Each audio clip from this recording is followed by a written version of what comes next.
Olá, muito bom dia, 7 horas e 21 minutos pelo horário brasileiro de verão. Bom dia, produtor, na sua manhã. Muito bom dia para você, pecuarista. Muito bom dia para você, produtor rural. Bom dia, Helene Valdez. Bom dia, Antônio Gustavo. E hoje, já quarta-feira, 6 de dezembro de 2017, começa agora o Bom Dia Produtor com tudo o que você precisa saber sobre agricultura, sobre pecuária. E veja só o que te espera nesta edição. Demanda mantém os preços mais firmes para a arroba do boi gordo. Veja quando foi o fechamento também para o mercado do boi gordo para o estado do Mato Grosso durante esse último mês de novembro. Navio com mais de 27 mil bois vivos embarcam para a Turquia. Veja que a CNA apresenta um balanço positivo para 2017 e também com vistas com um campo também mais expressivo para 2018. Muita informação na sua manhã de quarta-feira, então fique conosco, porque já está no ar o seu Bom Dia Produtor.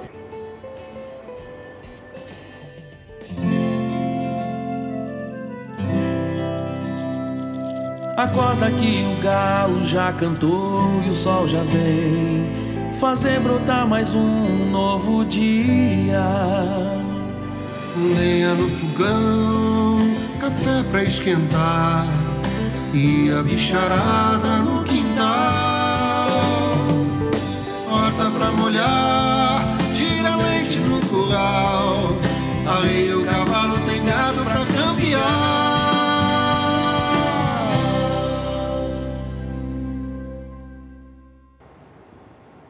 E olha, o mercado do boi gordo começou o mês de dezembro muito bem, isso por conta principalmente recebimento do 13º salário, proximidade agora o pessoal recebendo, isso aumenta a demanda. Para você de casa ter uma ideia, o fechamento de ontem, de acordo com a Scott Consultoria, das 32 praças pesquisadas, 13 apresentaram alta. Acompanhe os detalhes. Cenário de preços firmes e em alta para o mercado do boi gordo nesta terça-feira, 5 de dezembro de 2017. Das 32 praças pesquisadas pela Scott Consultoria, alta em 12 delas para o mercado do boi gordo hoje. Em São Paulo, a arroba do boi terminado ficou cotado em 144 à vista, livre de fundo rural, alta de 1,1% nos últimos 7 dias. O destaque também ficou por conta de Minas Gerais, com alta na maioria das praças pesquisadas no estado. Em todas as regiões, e não só nessas duas praças, a gente teve ofertas de compras acima da referência, são cada vez mais comuns. Do lado da demanda, o período do mês e também o período do ano, a proximidade com as festas de fim de ano, fazem com que a gente tenha uma melhora em relação ao escoamento da carne bovina. O boi casado de animais castrados ficou cotado em R$ 9,53 o quilo.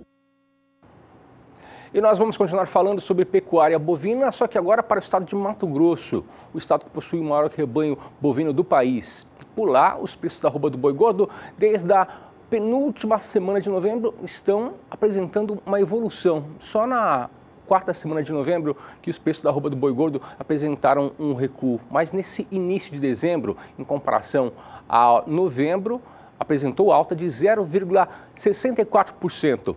Vamos acompanhar agora as arrobas, aliás, os preços que foram apurados pela agência Scott Consultoria, também pelo IMEA, com relação à bovinocultura em Mato Grosso. Você pode acompanhar que entre os dias 24 e o dia 1º de dezembro, a arroba do boi gordo fechou a R$ 129,00, fechou com alta de 0,64%.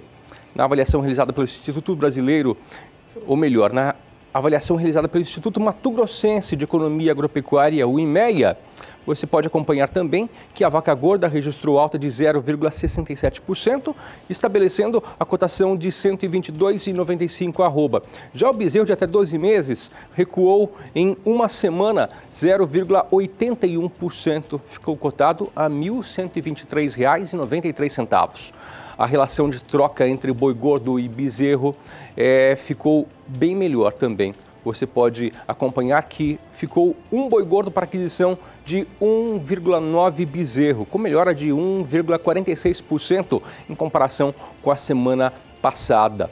O contrato do boi gordo para maio de 2018 registrou alta considerável em 1,25%, fechando é também dia 1º de dezembro, a R$ 147,95 a arroba do boi gordo para o mercado futuro em maio. Esses dados foram dados apurados pelo IMEA, que você acompanha aqui no Bom Dia Produtor.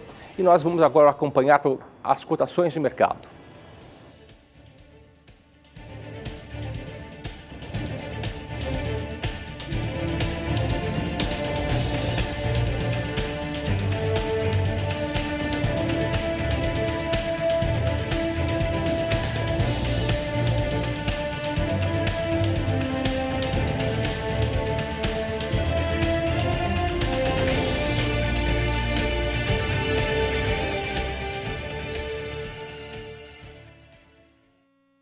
E bons exemplos sempre fazem a diferença, é por isso que o Bom Dia Produtor faz questão de demonstrar como algumas diferenças, algumas tomadas de decisões podem mudar todo um processo. Nós vamos ver agora como a diferença que vem fazendo os produtos da Cargill na Fazenda Dourada, localizada em Aquidauana, aqui no estado de Mato Grosso do Sul. Inspire-se. Você viaja mais uma vez com o SBA para conhecer um pouquinho mais sobre a influência da tecnologia na produtividade em pecuária. Viemos até a Fazenda Dourada, aqui em Aquidauana, para provar para você a importância de investir corretamente para ter ganhos em pecuária. Região do Taboco, afluente do rio Aquidauana, na transição da Serra de Maracaju para o Pantanal, onde a fauna vasta e exuberante. E a flora, onde predominam aroeira, jatobá e angico, é onde a equipe da fazenda desenvolve um rebanho Nelore e de cruzamento industrial que prioriza o que a pecuária mais pede: produtividade, aproveitamento de uma área que, aliás, é bem manejada pela equipe.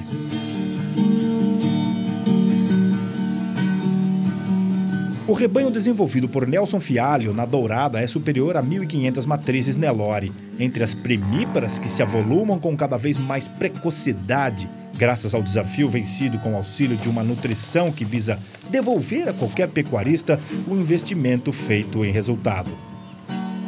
Uma dessas ferramentas utilizadas aqui é a inclusão do rebanho há 2 anos na companhia de melhoramento. O segundo é a nutrição, item fundamental para potencializar componentes como sanidade e genética, formadores do tripé que define uma pecuária bem feita. E é o Renato Macedo, coordenador técnico e comercial da Nutron, a divisão de nutrição animal da Cargill, parceira do SBA, quem se encarrega de fazer esse approach, essa prestação, esse relacionamento com o mercado de pecuária que precisa de tecnologia.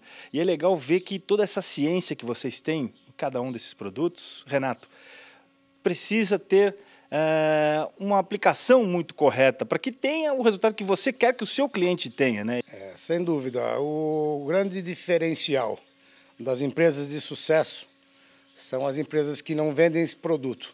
Elas têm o produto, mas elas prestam um bom serviço, elas estão próximas dos seus parceiros, orientam da melhor forma de usar, nas melhores categorias, nas melhores épocas, as formas mais econômicas e eficientes.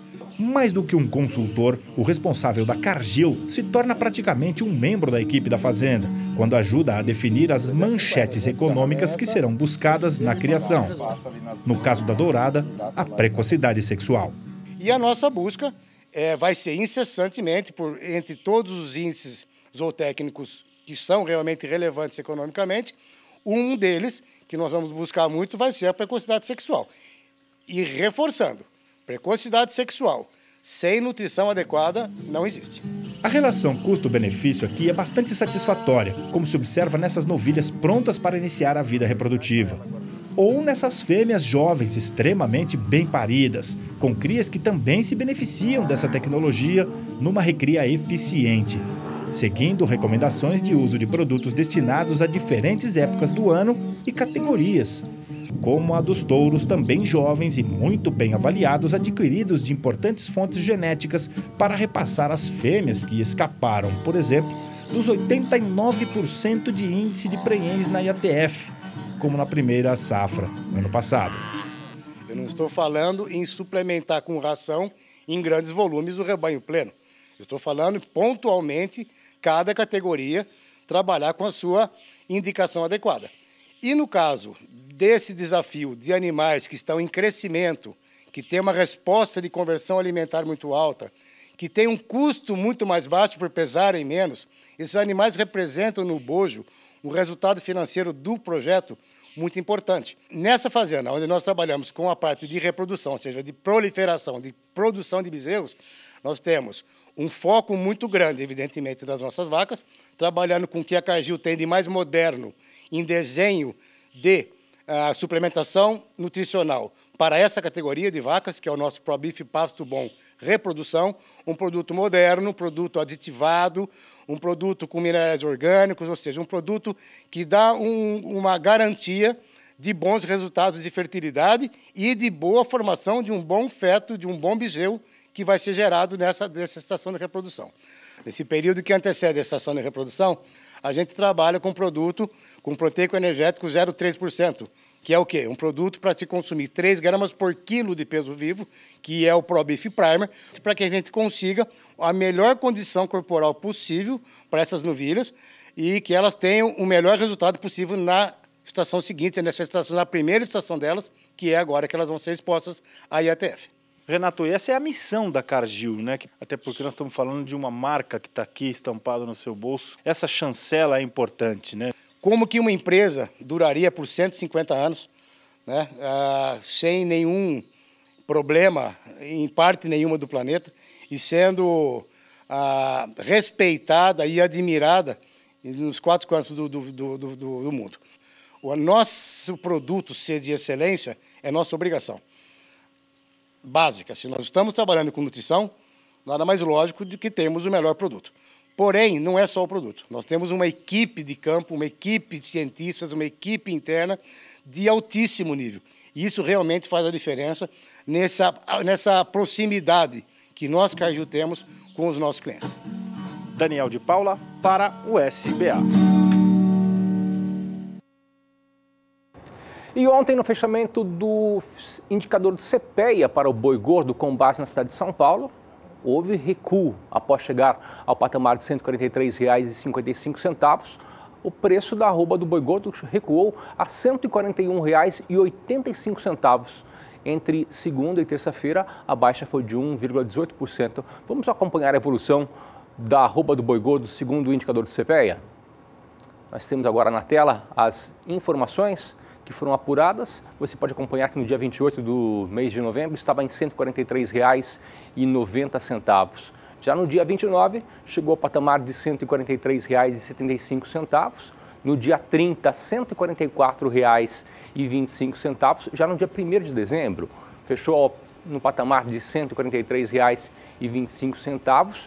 Já houve uma alta no dia 4, ficando em R$ 143,55. E ontem, dia 5, fechou em R$ 141,85. Como você pôde acompanhar, no mês de novembro apresentou uma evolução, mas nesse início de dezembro também estava com um patamar de R$ 143,55 e ontem recuou 1,18%. Esses números foram apurados pelo CPEA e foi o fechamento de ontem para a arroba do boi gordo com base na cidade de São Paulo.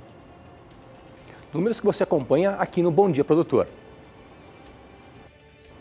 E por aqui mais informações, dessa vez previsão do tempo. Região Centro-Oeste em destaque, por aqui também muita chuva e mantido as condições hídricas do solo bastante satisfatórias.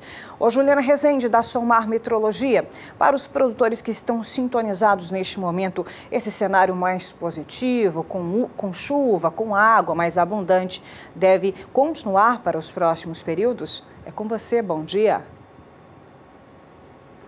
Agroclima, oferecimento Biomatrix, sinal verde para alta qualidade em grão e silagem de milho.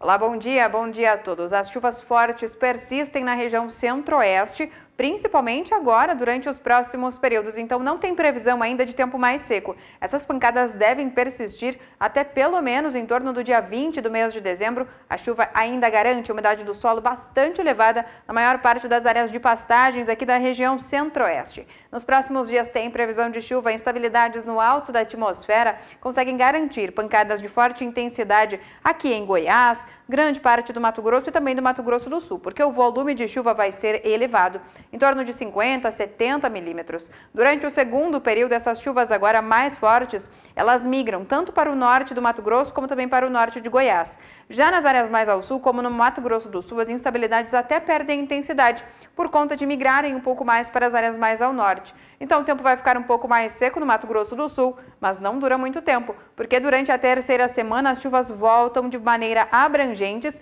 garantindo pancadas de chuva no estado sul-mato-grossense, enquanto que as chuvas mais fortes seguem concentradas aqui no norte do Mato Grosso e o volume de chuva ainda deve seguir elevado.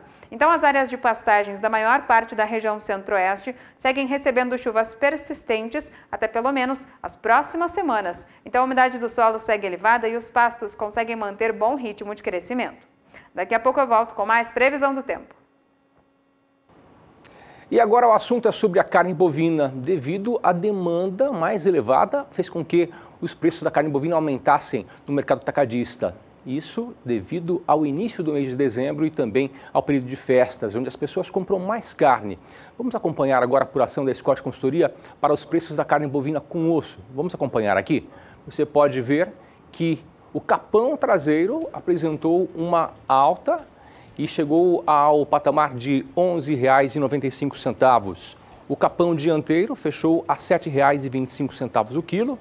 Nós temos também aqui o dianteiro inteiro, que foi cotado a R$ 7,00 o quilo pela apuração da agência Scott Consultoria com base no dia de ontem. O traseiro avulso, R$ 11,75. O também dianteiro avulso, R$ 7,25 o quilo. Ponto de agulha, o charque, R$ 7,35 o quilo. Ponto de agulha para consumo, R$ 7,25 o quilo. Boi casado, R$ 9,28, boi casado inteiro. E a vaca casada inteira fechou a R$ 9,10 o quilo. Esses dados são dados que foram apurados ontem pela agência Scott Consultoria, que você acompanha em primeira mão aqui no Bom Dia Produtor. E olha, mais de 27 mil bois que foram criados em fazendas no interior do estado de São Paulo foram embarcados no Porto de Santos, litoral do estado, em um navio com destino à Turquia. Quem esteve por lá e fez todo esse registro para que você de todo o Brasil possa ver como foi Walter Pulga. Há mais de 17 anos, o Porto de Santos não assistia a um movimento tão grande de exportação de animais vivos. É que o frigorífico Minerva estruturou a venda de 27 mil garrotes para a Turquia. E a entrega dessa compra exigiu 6 meses de estudos e planejamento. Por isso, desde a última quarta-feira, dia 29 de novembro, cerca de 300 carretas trazem do interior de São Paulo lotes de 40 a 100 animais de cada vez. São animais vindos de Altinópolis e Sabino, no interior de São Paulo, que viajam cerca de 500 quilômetros para chegar ao Porto de Santos, no litoral. Com as chuvas no interior de São Paulo, no entanto, houve algum atraso na retirada do gado nas fazendas. E o desembarque é ágil. Nos últimos 6 dias foram mais de 500 carretas estacionando no terminal da Ecoporto, sem interrupção, 24 horas por dia, inclusive no final de semana. A operação é sofisticada e envolve quase 1.000 pessoas, de vaqueiros e tratadores a caminhoneiros, embarcadores, fiscais alfandegários, funcionários da Receita Federal e do Ministério da Agricultura. Além deles, empregados dos exportadores e os responsáveis pela manutenção do gado no navio. Todos os animais são identificados por brincos e avaliados pela fiscalização sanitária um a um. E este é o carregamento de número 502. Mas aqui no Ecoporto de Santos são aguardados mais 25 caminhões. Um total de 527 caminhões devem chegar aqui trazendo garrotes do interior de São Paulo. Garrotes que vêm nessas carretas e que são embarcados neste navio aqui, o navio NADA. Esse gado vai rumo à Turquia. Você acompanha comigo, são 6 andares desta faixa azul para cima, mas o barco é maior do que isso, a capacidade é muito maior. Aqui nessa faixa azul nós temos outros 7 andares, no total 29 mil metros quadrados, capacidade para abrigar 30 mil bois.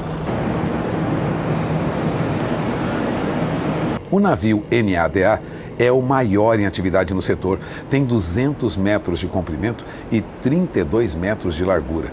Precisa de 16 dias para atravessar o Atlântico rumo à Turquia. Mas a embarcação deve retornar em breve ao Brasil. É que essa é a primeira de uma série de embarques que o frigorífico Minerva deverá fazer nos próximos meses. A empresa já tem planos para outros 9 embarques de animais vivos para o exterior no próximo ano. Só a Turquia deverá importar 100 mil cabeças em 2018.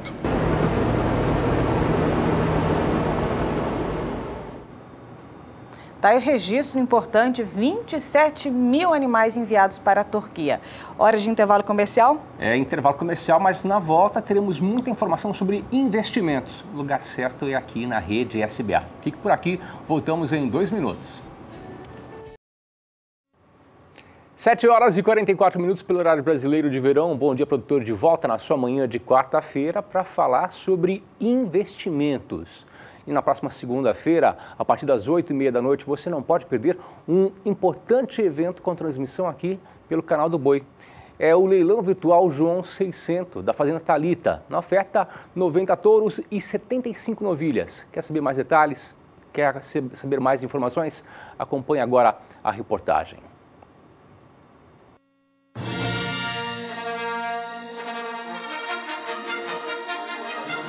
A Fazenda Thalita, em Tupã, interior de São Paulo, abriga um grande criatório da raça Nelore.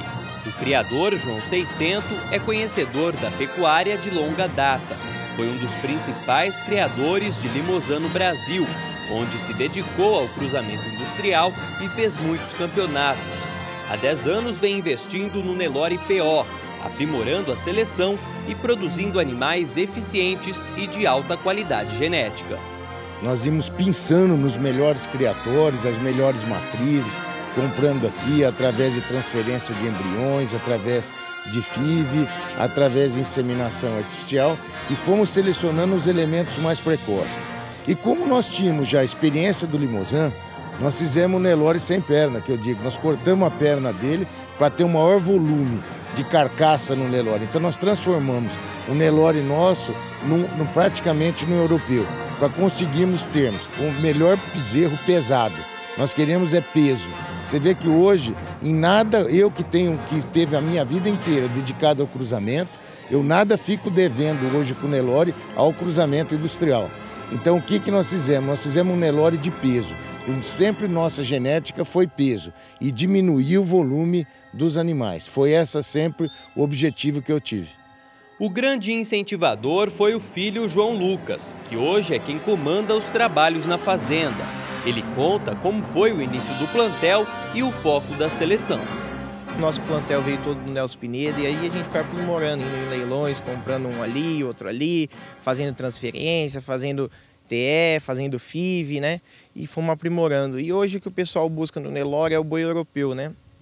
Que é o boi baixinho, curto e carnudo, né? E forte, né? Para falar a realidade, né? E aí a gente foi aprimorando cada vez mais, fomos buscando, começando, indo para lá, para cá, comprando um ali e fomos criando. Esses animais ao fundo aqui são animais aí de praticamente 12, 10 meses. E aí nós acreditamos que nós estamos no caminho certo, seguindo a filosofia de que os filhos têm que ser sempre melhores que os pais. E é isso que a gente procura. Então você, com as imagens aí, já dá para perceber que a qualidade dos bezerros é justamente o fenótipo de tipo de gado que a gente procura. É o gado que tem um volume de carcaça grande. E você vê que é esse animal que a gente procura e é esse animal que a gente quer oferecer ao mercado. E a oportunidade que faltava para disponibilizar essa genética já tem data e horário marcado. É no próximo dia 11 de dezembro, a partir das 8h30 da noite, horário de Brasília, pelo Canal do Boi. serão ofertados 77 novilhas e 94 touros. Inclusive, nós estamos aí com uma bateria de 18 touros, que foi praticamente a coqueluche do leilão, aonde serão os futuros touros. É uma touradinha mais nova, mas é uma tourada toda ela classificada, ela em volume para ser touros baixos, sem perna. Nós queremos um volume grande de carne no traseiro e nas carnes e nas peças nobres. A condição do leilão nosso será em 30 parcelas, 2 mais 2 mais 2 mais 24. O frete será frete facilitado a todos os clientes, entendeu? Mas é claro que vocês têm que aproveitar porque é uma tourada da cabeceira de cima mesmo. Foi muito bem selecionada, muito bem apartada, entendeu? São touros da alta qualidade, todos provados, feito andrológico, feito trabalhos nossos aqui na fazenda, avaliado por nós mesmos, entendeu? Eu tô aqui todo dia, avalio os boi, esse boi vai, esse não vai. São boi da cabeceira de cima. Meus amigos, eu conto, como nós estamos na pecuária há muitos anos, conto com o apoio, conto com a participação de todos os meus amigos. Nosso leilão será dia 11 de dezembro, às 20 horas pelo Canal do Boi, com transmissão direta ao Canal do Boi. Vamos estar também aqui na Água Doce Cachaçaria em Tupã, com link direto daqui para o Brasil inteiro, com apresentação. Então, com apresentação para todo o Brasil. Então, eu convido todos os meus amigos, os que puderem vir a Tupã, na cachaçaria, daqui assistiremos os leilão. O que não puder, que eu conto com vocês para assistir e para prestigiar o nosso leilão. Muito obrigado.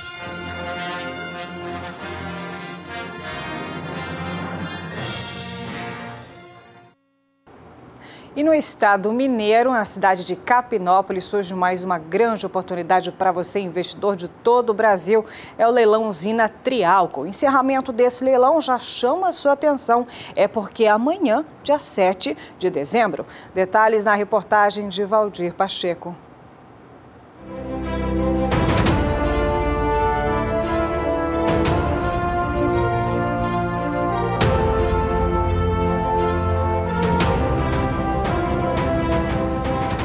O município de Canápolis faz parte da microrregião de Uberlândia e mesorregião do Triângulo Mineiro, tendo divisa com os municípios de Ituiutaba e Capinópolis. O Triângulo Mineiro é a região que teve o maior volume de cana-de-açúcar na última safra, segundo o IBGE.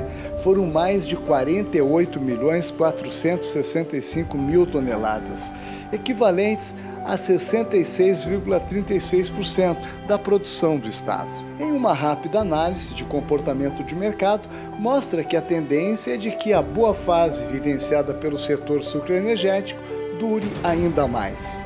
E é exatamente aqui que surge uma rara oportunidade de comprar uma grande área de terra de altíssima qualidade no setor sucroenergético do Triângulo Mineiro, através do leilão da massa falida Trialco do Grupo João Lira, que será agora no mês de dezembro.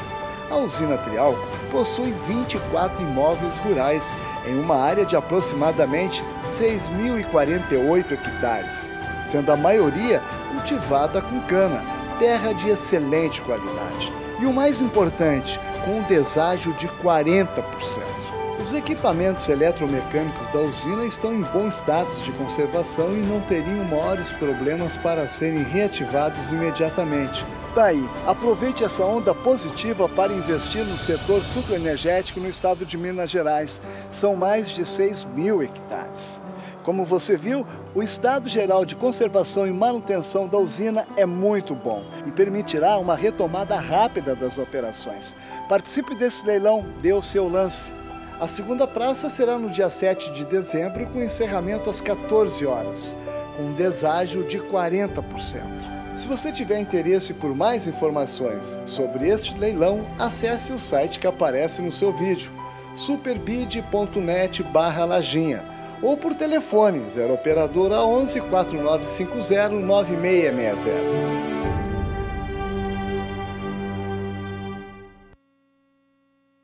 Marque na sua agenda, a partir da próxima segunda-feira, dia 11 de dezembro, acontece aqui pelo Canal do Boi, o Shopping Virtual Guzerá IT. O trabalho de genética, de aprimoramento genético feito pelos irmãos Toneto, estará à sua inteira disposição e o melhor, com condições especiais de pagamento.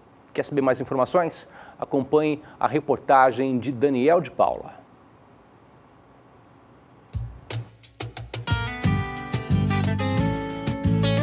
A evolução aqui não acaba nunca. Procurar sempre o melhor indivíduo para produzir com segurança em casa e na propriedade de clientes move essa família há 50 anos.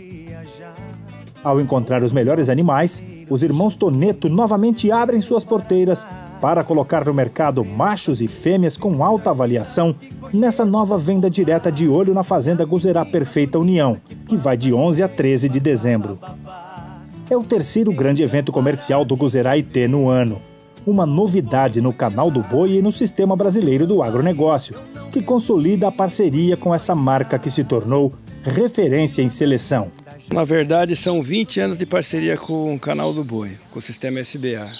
E mais uma vez um projeto pioneiro, onde a gente vai estar mostrando um pouquinho mais do que a gente já vinha fazendo, agora com a instalação de um sistema mais moderno, com mais tecnologia ainda, e nós vamos estar comercializando animais aí, frutos de um grupo contemporâneo que recebeu a mesma avaliação daqueles animais que foram comercializados aí durante o ano de 2017.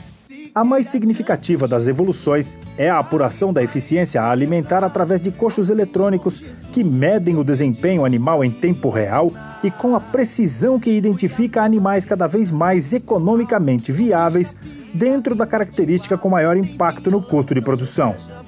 Esse equipamento, instalado em agosto na fazenda, permite a avaliação de 100% dos machos selecionados na safra. Mais uma garantia nas informações que essa tecnologia coloca nos touros de média de 21 meses que serão vendidos, apenas os de melhor índice. Um benefício herdado também já pelas bezerras de 13 meses prontas para início da vida reprodutiva e que carregam essa garantia avaliada pelo rigoroso sistema de seleção denominado aqui Índice Super Precoce Funcional. No caso das bezerras, é mais um grupo contemporâneo de bezerras onde vai receber todas as avaliações que a gente vem realizando nesse trabalho de 50 anos de seleção. Elas vão ser classificadas pelo Índice Super Precoce Funcional. E os touros a mesma coisa. São animais aí que já são filhos daqueles touros que nós selecionamos e identificamos há 6 anos atrás no projeto de eficiência alimentar e também no projeto do Índice Super Precoce Funcional, que já está completando 10 anos. Então, mais uma oportunidade aí de entrar dentro da fazenda, conhecer nosso trabalho e adquirir o que a gente tem de melhor hoje.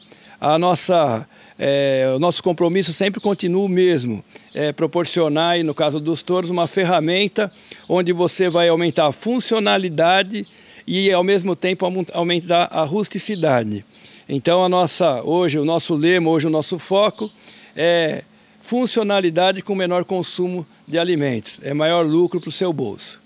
Isso no futuro dá muito mais credibilidade para a gente usar um touro dentro da fazenda, que ele vai ser avaliado entre 300, 400, 500 animais, e muito mais credibilidade para quem vai estar comprando, que vai ser um animal de confiança para quem vai estar comprando, que vai ser muito bem avaliado e vai ser entre muitos touros. Então isso dá uma credibilidade muito maior. Credibilidade que é medida no eficiente trabalho de pré- e pós-venda realizado pela família, com usuários dessa genética que agora tem a comodidade do sistema virtual, organizado pela Verdó Leilões e com preços fixos em 12 parcelas, sem disputa. Essa iniciativa, ela tem a grande vantagem de você, em qualquer lugar do país, você vai poder ver como a gente cria, como a gente seleciona, e você também vai poder participar de uma comercialização em qualquer lugar do país. É uma venda muito parecida com a que a gente já vinha fazendo anteriormente, só que dessa vez os animais foram filmados, foram apartados da mesma forma que os outros eventos, onde só são comercializados animais superiores e elite na avaliação. E você vai poder ter a comodidade de estar em qualquer lugar do país e comprar esses animais a preço fixo. Hoje a gente já começou a trabalhar bem na fazenda, então na semana, um mês antes do leilão, a gente já começa a ligar para todos os criadores. O trabalho pós-venda, terminou o leilão, a gente já liga, já ajeita o frete, ver se chegou bem na casa do cliente, se ele está contente, se o touro foi do agrado dele. Depois disso, liga novamente, vê se a produção desse touro foi boa, se ele gostou, se as matrizes também pariram certinhas, se deu tudo certo. E eu acho que é por isso que o pessoal confia no nosso trabalho. Além da gente vender um produto de qualidade, a gente procura saber se está dando certo realmente na fazenda dele. Somente os melhores touros e bezerras da safra estão na venda direta de olho na Fazenda Guzerá Perfeita União, que também terá venda especial de sêmen dos principais raçadores formados aqui. De 11 a 13 de dezembro, na programação do Canal do Boi e do SBA.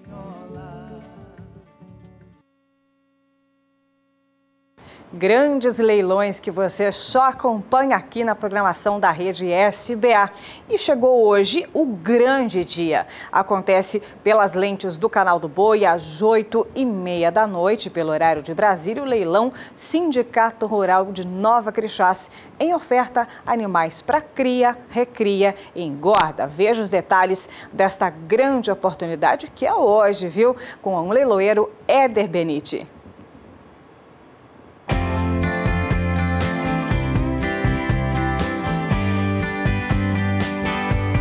É isso aí, amigos. Olha, você que está assistindo o Sistema Brasileiro do Agronegócio, os canais que compõem o SBA. Dia 6 de dezembro, você não pode perder, porque vem o segundo leilão na parceria Sindicato Rural, aqui de Nova Crixás, a JL Leilões e o SBA. E nessa ocasião, o leilão vai acontecer a partir das 20h30, horário de Brasília, com a transmissão do Canal do Boi. Quem vai contar um pouquinho pra gente a respeito do volume dos animais, que tipo de animais, era dos animais que serão ofertados, é o João Luiz. João Luiz, fala pra gente, para os amigos de todo o Brasil, quantos animais serão ofertados, que tipo de animais serão, que tipo de era que será disponibilizada para os amigos de todo o Brasil. Tudo bem, Catatal? Primeiramente, agradecer a Deus por essa oportunidade que nós estamos novamente aqui, mas com essa parceria fechada com o Sindicato Rural. E qual você falou, Catatal, vai ser um leilão que a gente está fazendo força para dar certo, continuar sendo um sucesso igual foi o leilão passado, parceria com o Canal do Boi e o SBA. E os gados que a gente vai ter aqui é de alta qualidade, sem dúvida nenhuma, igual foi no outro. Vai ter bastante garrotada Nelore, vai ter bastante gado cruzamento industrial, só o Altamiro Perocini, em nome do Ronaldo também, já vai dar uma força para a gente, vai estar mandando um gado para a gente. E vários outros parceiros que a gente tem aqui também, da região, que vai estar trazendo um gado dessa qualidade para a gente. Vamos tentar colocar aqui no recinto 2.000 animais e mais ou menos 1.500 filmados. Tá certo, e olha, se o cliente, se a pessoa que está associado aqui do sindicato e o cliente que quer vender o seu gado, onde que ele procura, qual o telefone que ele pode ligar? Positivo, Catatal. A gente está aqui acoplado no sindicato, pode estar entrando em contato com a gente, com o meu telefone pessoal ou aqui pelo telefone do sindicato, vai falar com o Edivaldo, ele vai estar passando para a gente, você que tiver a fim de filmar seu gado, vamos estar fazendo toda a região aqui, entendeu? Nós temos uma parceria boa com o Paraguai, que é um cara que vem cá dar uma força para nós na filmagem e vai estar junto com a gente fazendo a filmagem. Você que quiser reservar seu curral, é só ligar para a gente que a gente está à disposição.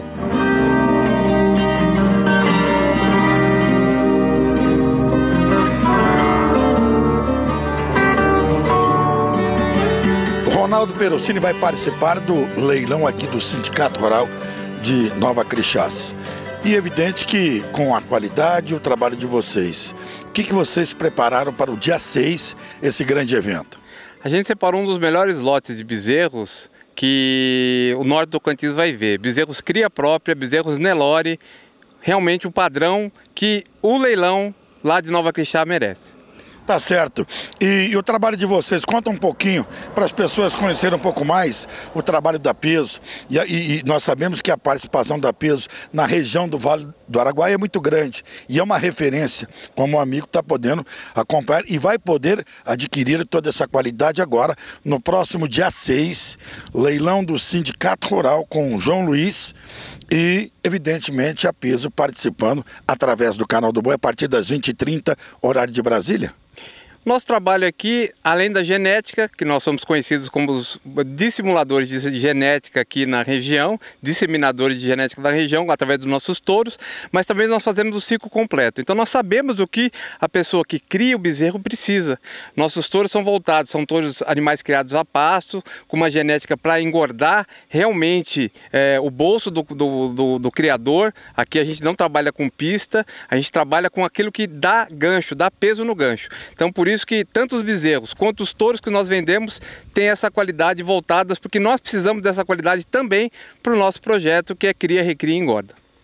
E em meu nome, da JL Leilões e Sindicato Rural de Nova Crixás, toda a diretoria, Luiz Renato, Murilo Caiado, Paulo Leonel, quero aqui deixar o convite para vocês. No dia 6, quarta-feira, a partir das 20h30, estaremos aqui com a maior qualidade de gado possível de Nova Crixás já adulto.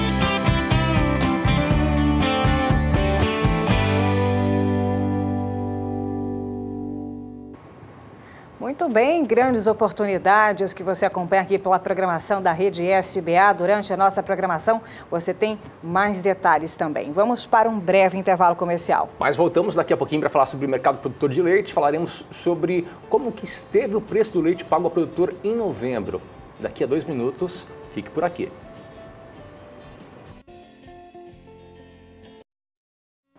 Oito horas e 7 minutos, seja você muito bem-vindo, muito bem-vinda ao Bom Dia Produtor, nesta manhã de quarta-feira. E agora o assunto é sobre pecuária leiteira. Os preços do leite pago ao produtor no mês de novembro se estabilizaram, segundo a apuração feita pelo CPEA. Vamos ver mais detalhes. Um movimento de queda no preço do leite, iniciado em junho deste ano e reforçado entre julho e outubro, foi freado em novembro, segundo indica o Centro de Estudos Avançados em Economia Aplicada. No mês, o preço pago ao produtor foi de R$ 1,00 o litro, praticamente estável frente ao mês anterior, considerando-se a média Brasil líquida, que inclui os estados de Bahia, Goiás, Minas Gerais, São Paulo, Paraná, Santa Catarina e Rio Grande do Sul, e não considera frete nem impostos. De junho para cá, o valor do leite recuou expressivos 22,1%. De acordo com pesquisadores do CPEA, os valores do leite só não caíram mais porque o atual patamar é considerado bastante baixo pelo setor, o que tem desmotivado muitos produtores a investir ou até mesmo a continuar na atividade. As consecutivas quedas nos preços no correr de todo o segundo semestre, por sua vez, se devem à demanda enfraquecida na ponta final da cadeia, cenário que persistiu em novembro e elevou ainda mais os estoques. Outro fator que impediu um recuo maior no preço foi a captação leiteira, que caiu em outubro depois de 5 meses em alta. O índice de captação de leite do CPEA recuou 1,8% na média Brasil, principalmente devido à menor produção no sul do país. Em Santa Catarina, houve queda de 8,3% na captação, no Rio Grande do Sul, de 7,4%, e no Paraná, de 5,7%. Segundo colaboradores do CPEA, além da entre-safra da pastagem, a menor receita no período desestimulou a atividade. A captação na Bahia recuou 3,2% por conta do atraso das chuvas. Já em São Paulo, Minas Gerais e Goiás, a captação aumentou 3%, 2,8% e 0,6%, respectivamente, como é típico nesta época do ano.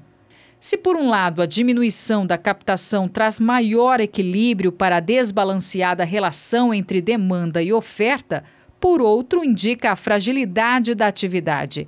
Diante da diminuição da receita, muitos produtores já deixaram a atividade e outra parcela não fará investimentos importantes em seus sistemas produtivos, cenário que pode reduzir a oferta de leite em 2018.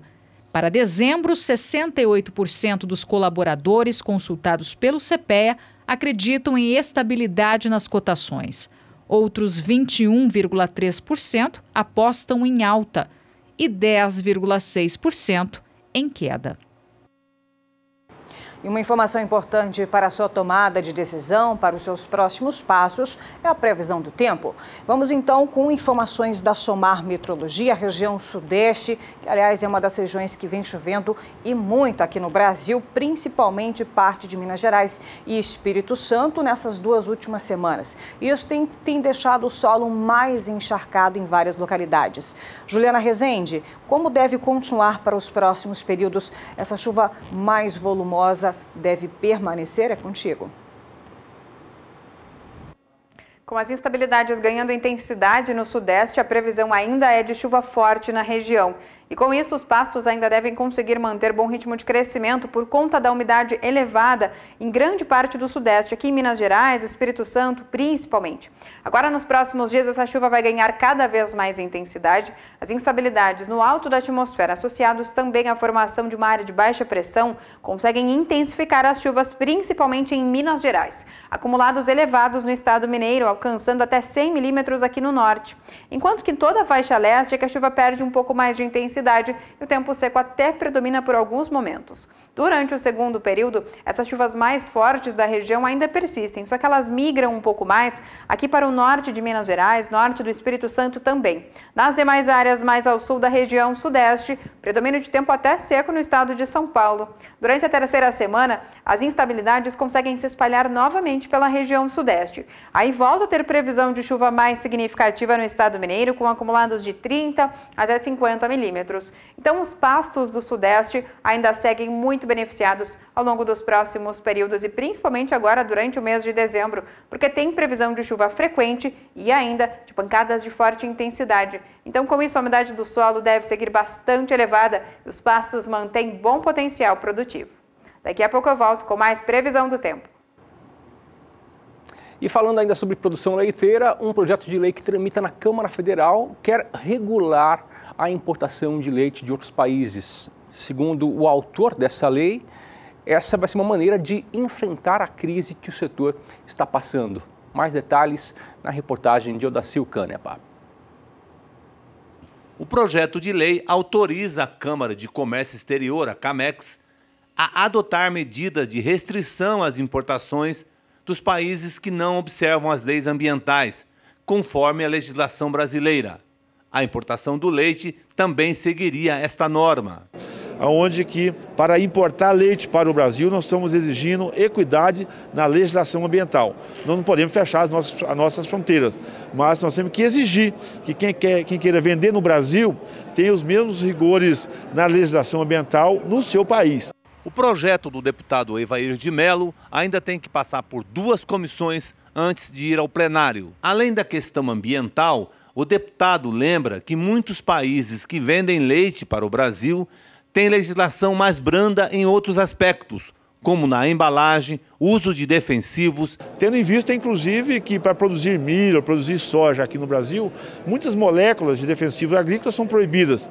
Essas moléculas são autorizadas em países vizinhos. Ora, então nós temos um problema também que avança por aí, que é a questão da aplicação de defensivos. Moléculas proibidas aqui são aplicadas em países vizinhos na produção de milho e de soja, que é a alimentação do gado de lá. Então nós queremos trabalhar sim com relações comerciais, temos uma boa parceria com a Argentina, que cumpre, que fez num acordo com a gente uma cota. Por que é importante a cota? Para a gente saber o fluxo de distribuição e de entrega disso. Então, foi um ano de muita luta, mas acho que nós reconstruímos a agenda do leite aqui na Câmara Federal. Odacil Canepa para o SBA. Bom dia, produtor. Tem um giro internacional. Vamos até o Canadá conhecer um trabalho que vem sendo desenvolvido pela Cemex com vacas em lactação. Acompanhe.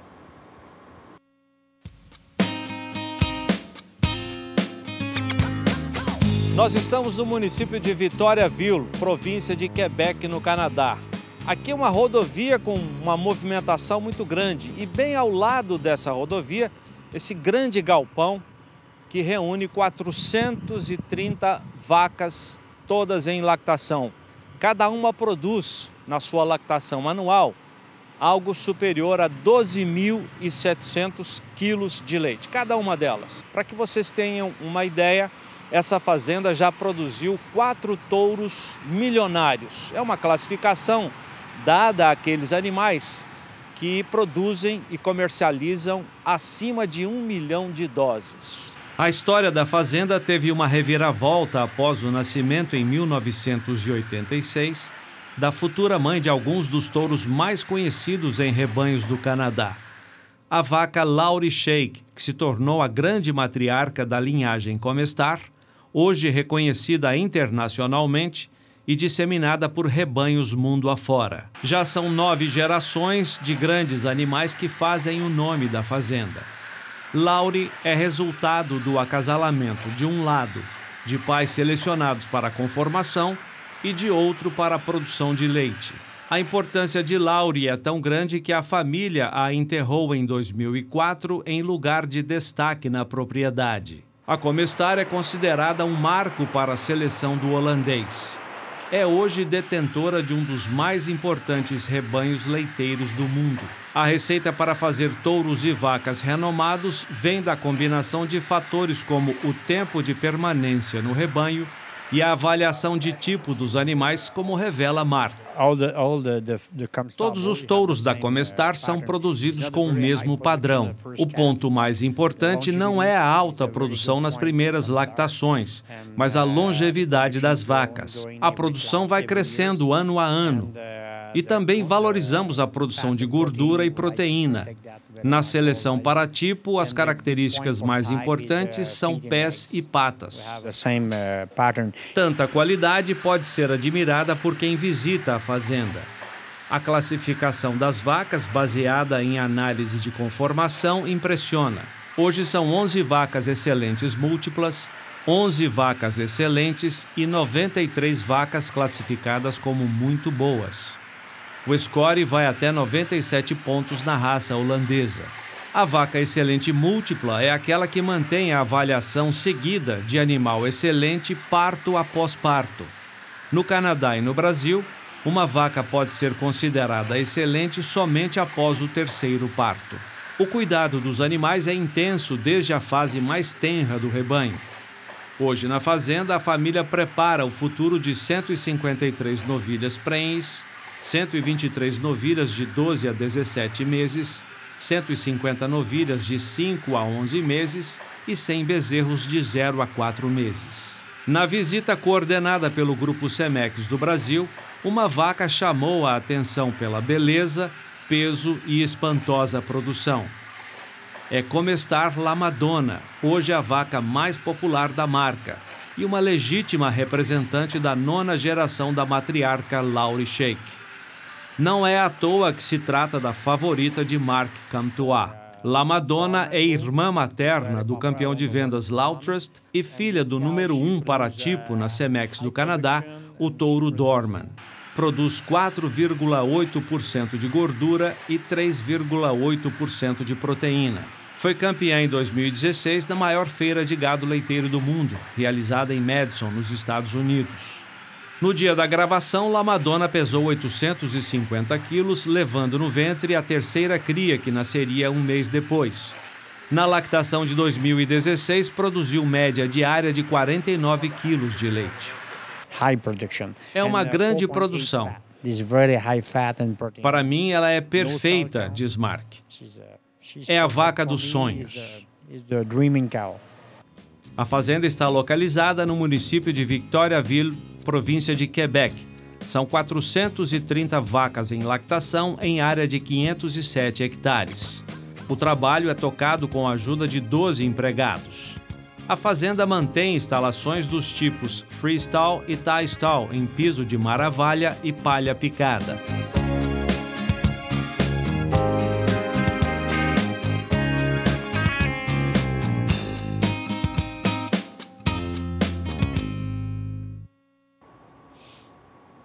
E o Canal do Boi sempre apresenta para você, produtor rural, para você, investidor e pecuarista, e tecnologias e inovações que auxiliam você a aumentar a sua rentabilidade. E é o caso da Germipasto, que sempre vem aqui apresentando para a gente inovações. E uma das inovações que a Germipasto sempre fala para a gente é sobre a linha VDTech. E recentemente, neste ano de 2017, ela lançou a VDTech Multi, que é uma versão aperfeiçoada da VDTech Plus. Não é isso mesmo? Bom dia. Bom dia, Antônio. Bom dia a todos. Olha, Antônio, vale a pena a gente rapidamente relatar como surgiu a VDTech. Então, antes do lançamento, nós tínhamos uma dificuldade muito grande em colocar as melhores sementes da Germipasto, que eram sementes com 80 de valor cultural. Então, eu dizia para aquele produtor, para você, produtor rural, olha, eu tenho um produto que tem um custo-benefício melhor que outros, que eram sementes puras, né, das braquiárias com 80 de valor cultural, onde você vai utilizar apenas 5 quilos por hectare. E quando eu dizia esse último item, Antônio, que a recomendação era apenas essa pequena quantidade, ele dizia, olha, Guilherme, realmente esse produto é o que de interesse nosso, mas nós não temos uma máquina tão aferida para poder fazer a distribuição dessa semente de 5 quilos por hectare. Foi daí que surgiu a primeira ideia da Germipasto em lançar um maquinário completo e preciso, como a VDTech Multi e também a VDTech Plus, e sem dúvida nenhuma, a partir do ano de 2012, que foi o primeiro lançamento, né, a VDTech 190, a partir daí você pode contar com essa máquina sensacional, Antônio. Essa que nós vimos agora, qual modelo que é, Guilherme? Essa é a Multi, né? A VDTech Multi, inclusive, ela pode ser colocada também na traseira do trator, Antônio. E aí você me pergunta, mas será que ela não vai jogar muito longe essa semente? Então ela possui um dispositivo que ela joga no máximo, ela lança ao solo 1,5 metro para trás, e aí sim permite talvez o grande segredo dessa máquina, que é justamente colocar um segundo equipamento, como nós estamos vendo aí nas imagens, Antônio, que seria a grade niveladora ou o rolo compactador.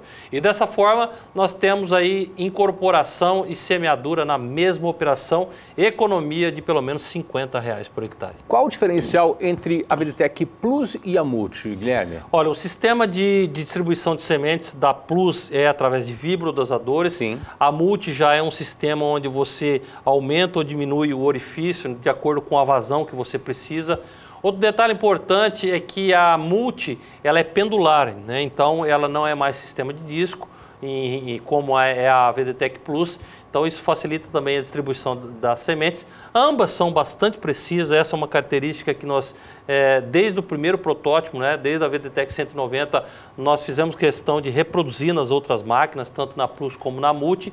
Ou seja, máquinas que vêm a somar com você, produtor rural, você que deseja ter uma boa formação, ter uma distribuição de sementes uniforme, e adotar um novo conceito, Antônio. Isso eu tenho dito frequentemente e num futuro muito próximo, eu acredito que nós vamos ter essa palavra, né, que é você comprar as sementes por número de sementes, né, e aí nós conseguimos colocar a quantidade de sementes por metro quadrado, e isso a VDTech faz com precisão. Para quem não tem ainda em casa ou na propriedade nenhum desses modelos, uma pergunta, ela faz uma economia também na distribuição das sementes? Bom, com a VDTech Multi, Antônio, o produtor pode utilizar desde sementes de 50 de valor cultural até sementes de alta pureza, né? Tanto é que a recomendação de 2 até 30 quilos por hectare, você consegue regular essas doses nesse intervalo nessa máquina. Então ele regula quanto que ele vai estar distribuindo de sementes, é isso? Exatamente. A quantidade que ele determinar de acordo com a apresentação da semente que ele vai comprar, por exemplo, uma semente com 50 de valor cultural, 12 quilos por hectare, ele consegue regular tranquilamente. Em contrapartida, também essa pequena quantidade é verdadeira também. Se o produtor tem um estilosantes Campo Grande, quer adicionar pequenas quantidades como 2 a 3 quilos por hectare, também a VDTech permite essa regulagem.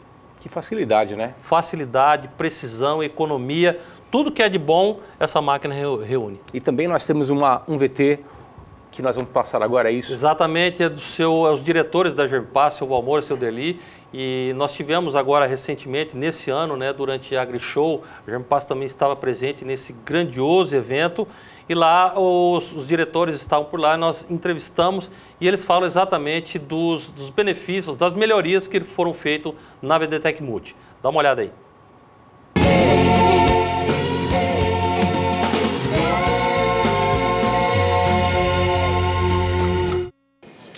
Outra novidade também, né, a VDTech, a Multi, é uma terceira geração, vamos dizer assim, que é um complemento da VDTech Plus. Mais uma vez pioneira, né, de uma máquina excepcional, né, não existe no mercado, uma máquina que realmente ela vai atender tanto o agricultor como o pecuarista, né? Uma máquina que te dá uma economia muito grande, porque hoje todo o agropecuarista está procurando o sucesso, mas com economia. E hoje, com essa máquina, ele consegue uma economia extraordinária. Eu sou agricultor há mais de 40 anos e hoje que eu estou vendo uma máquina que se paga com 250 hectares de plantio. Ela já se pagou com a economia que tu faz no óleo diesel, no plantio. Então é uma máquina excepcional, uma máquina que consegue plantar 10, 20 anos, né, com uma manutenção muito pequena, né? Então é uma coisa excepcional. Ela é toda eletrônica, ela é elétrica, não depende de cardan, de graxeiras, bem prática e resistente para o nosso amigo produtor aí que muitas vezes está na fazenda, longe, e depende de peças, ela é muito econômica quanto às revisões e é uma máquina que vem aí para agregar valores na fazenda. E eu planto soja, planto milho, planto braquiária, eu colho. Eu nunca vi um implemento tão barato e que se paga tão facilmente igual essa nossa VDTEC.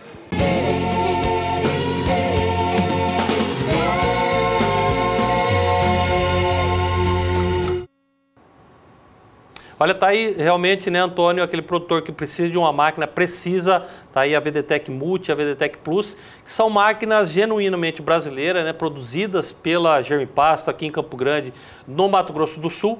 E para você adquirir esse equipamento é muito simples, meu amigo, muito fácil.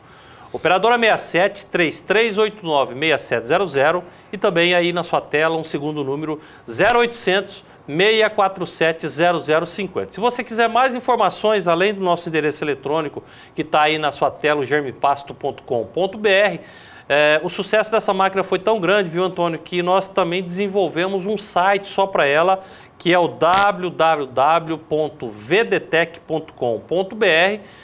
Mídias sociais, a empresa também está presente tanto no Facebook como no Instagram, então facilidades para você seguir a Germipasto, e também no YouTube vários vídeos, né, e grande parte desse conteúdo falando um pouquinho mais sobre a VDTEC Multi. Perfeito, muito obrigado pela participação. Obrigado, Antônio, até amanhã. Até amanhã. Nós vamos a um breve intervalo comercial, mas voltamos daqui a pouquinho para falar sobre o Complexo Carne. Teremos informações na sua manhã. Agora são 8 horas e 27 minutos. Fique por aqui. 6h da manhã para você de todo o Brasil que está nos acompanhando pelo horário brasileiro de verão. E agora os próximos minutos dedicados ao Complexo Carne. E eu já começo falando sobre suinocultura e vamos para o estado do Rio Grande do Sul, onde a semana passada, de acordo com a Emater Gaúcha, foi aí pontuada com tranquilidade e estabilidade, principalmente aí em relação, mantendo a estabilidade da atividade. A perspectiva também é de aumento no preço em função do alto consumo típico do final de ano, na região também, regiões de fronteira, noroeste e Missões, especialmente em Porto Mauá e Porto Veracruz. Há programas municipais de incentivo à suinocultura e já iniciaram as atividades para as instalações de unidades com os novos incentivos. O baixo preço do milho é favorável ao criador de suínos independente, pois vem reduzindo o custo da ração. Em Horizontina e Santo Cristo ocorrem aplicações também de pocilgas de integrados e novas instalações motivadas pelos bons retornos da atividade. E é isso que a gente vai ver agora. Eu vou falar para você alguns valores divulgados pela Emater Gaúcha, valores pontuados na semana anterior, para que a gente possa ter uma ideia de como ver. Tem gráfico já, produção, eu posso falar? Não temos, mas eu vou dizendo para você o preço do suinocultores integrados na região norte, Alto Uruguai, R$ 3,10 o quilo vivo, enquanto que o preço no Planalto Médio, em torno de R$ 3,50 o quilo. Da mesma forma, produtores independentes pontuaram os valores a R$ 3,70 o quilo. Já o preço médio na região, de forma geral, para a semana passada, ficando então em R$ 3,43 o quilo vivo. Já o suíno entregue, essa média vem sendo de R$ 25, valores para o estado do Rio Grande do Sul, pontuados pela Emater Gaúcha. Falando em suinocultura, vamos ver os valores, mas dessa vez para as principais praças produtoras aqui do país.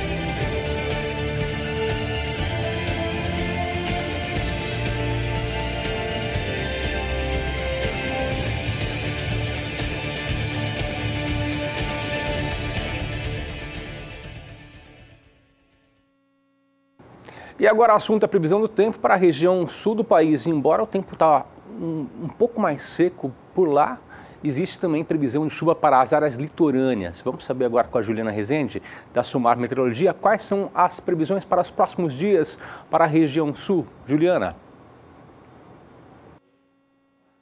Isso mesmo, agora na região sul, ao longo dos próximos períodos, tem previsão de chuva bastante isolada. Então, com isso, até o tempo firme vai voltar a predominar. E justamente por conta dessas instabilidades que perdem intensidade na região sul, é que a umidade do solo já vem diminuindo. No Rio Grande do Sul, os índices de umidade do solo já alcançam em torno de 50% nas áreas em verde. Nos próximos dias, inclusive, tem predomínio até de tempo mais seco aqui na faixa oeste do Rio Grande do Sul, e onde chove com menor intensidade, que é em praticamente todo o Rio Grande do Sul e Santa Catarina, o sol até aparece por alguns momentos. No Paraná, é que a chuva ganha um pouco mais de intensidade, tem previsão de acumulados de até 30 milímetros.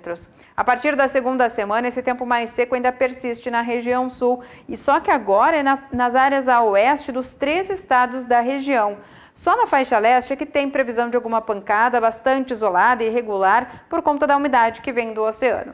A partir da terceira semana, essa chuva consegue se espalhar novamente pela região, só que ela não ganha intensidade, as chuvas seguem fracas, acumulados baixos na maior parte da região.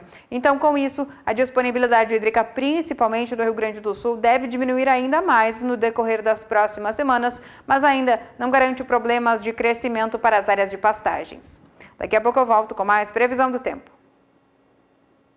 Obrigado, Juliana, pelas informações, pela participação. E nós temos mais informações agora, né, Elaine? É isso mesmo, a gente muda o foco. Vamos falar agora sobre cavalos, que é uma das grandes perguntas que chegam através daqui do nosso WhatsApp, que você também pode enviar através do telefone 67992647810, e sobre laminite. Um problema que assola muitos produtores que trabalham com cavalos aqui no país, que é conhecido também como aguamento. Mas você de casa sabe como tratar, prevenir e identificar essa doença? É o que a gente vai acompanhar na reportagem de Miriam Valadares com o médico veterinário.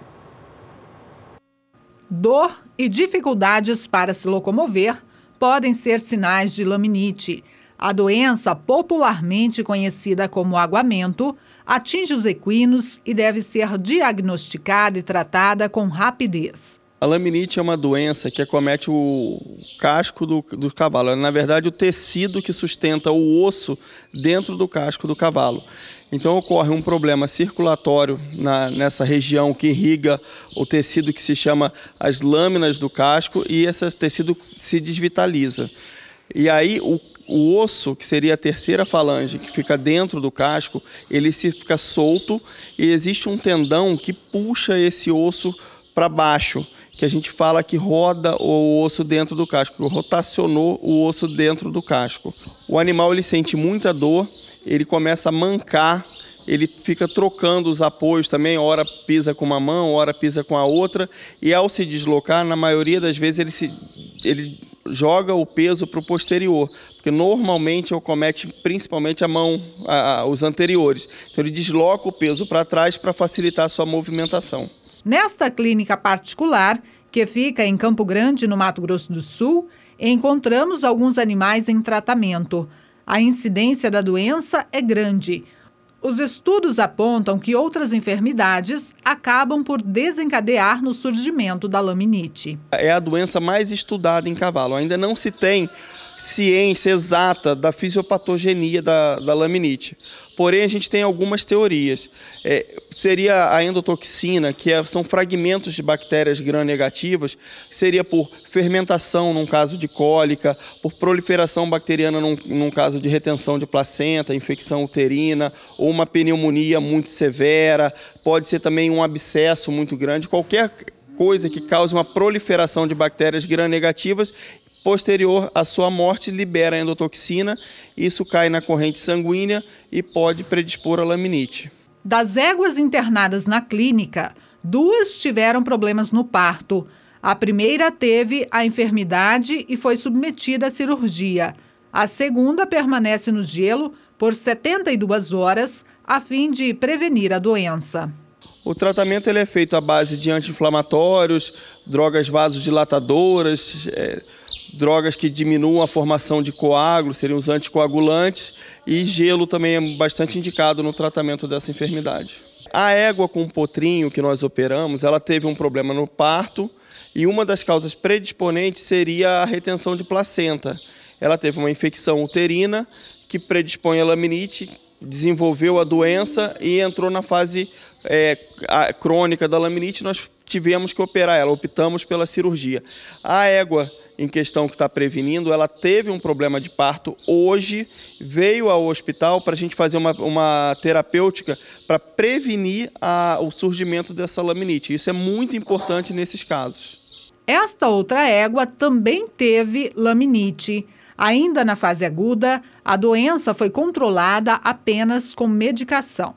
No terceiro caso, é um cavalo que começou há 2 dias a laminite, ele se encontra ainda na fase aguda, porém evoluiu muito bem, a claudicação dele melhorou bastante, a probabilidade dele não entrar na fase crônica e resolver o problema, assim como a égua pente, é muito grande. É importante procurar o seu médico veterinário porque cada caso é um caso diferenciado, não existe um remédio fixo para todos os cavalos, tem que procurar o seu médico veterinário. Vamos trocar de assunto, falar sobre economia? Vamos sim, Elaine, e tem notícia boa para 2018, viu? A notícia é que a Confederação da Agricultura e da Pecuária do Brasil divulgou um balanço com relação aos números da economia brasileira em 2017, que são positivos, embora foi um ano muito difícil, e as projeções para o ano que vem são ainda melhores. Mais detalhes com Odacil Canepa.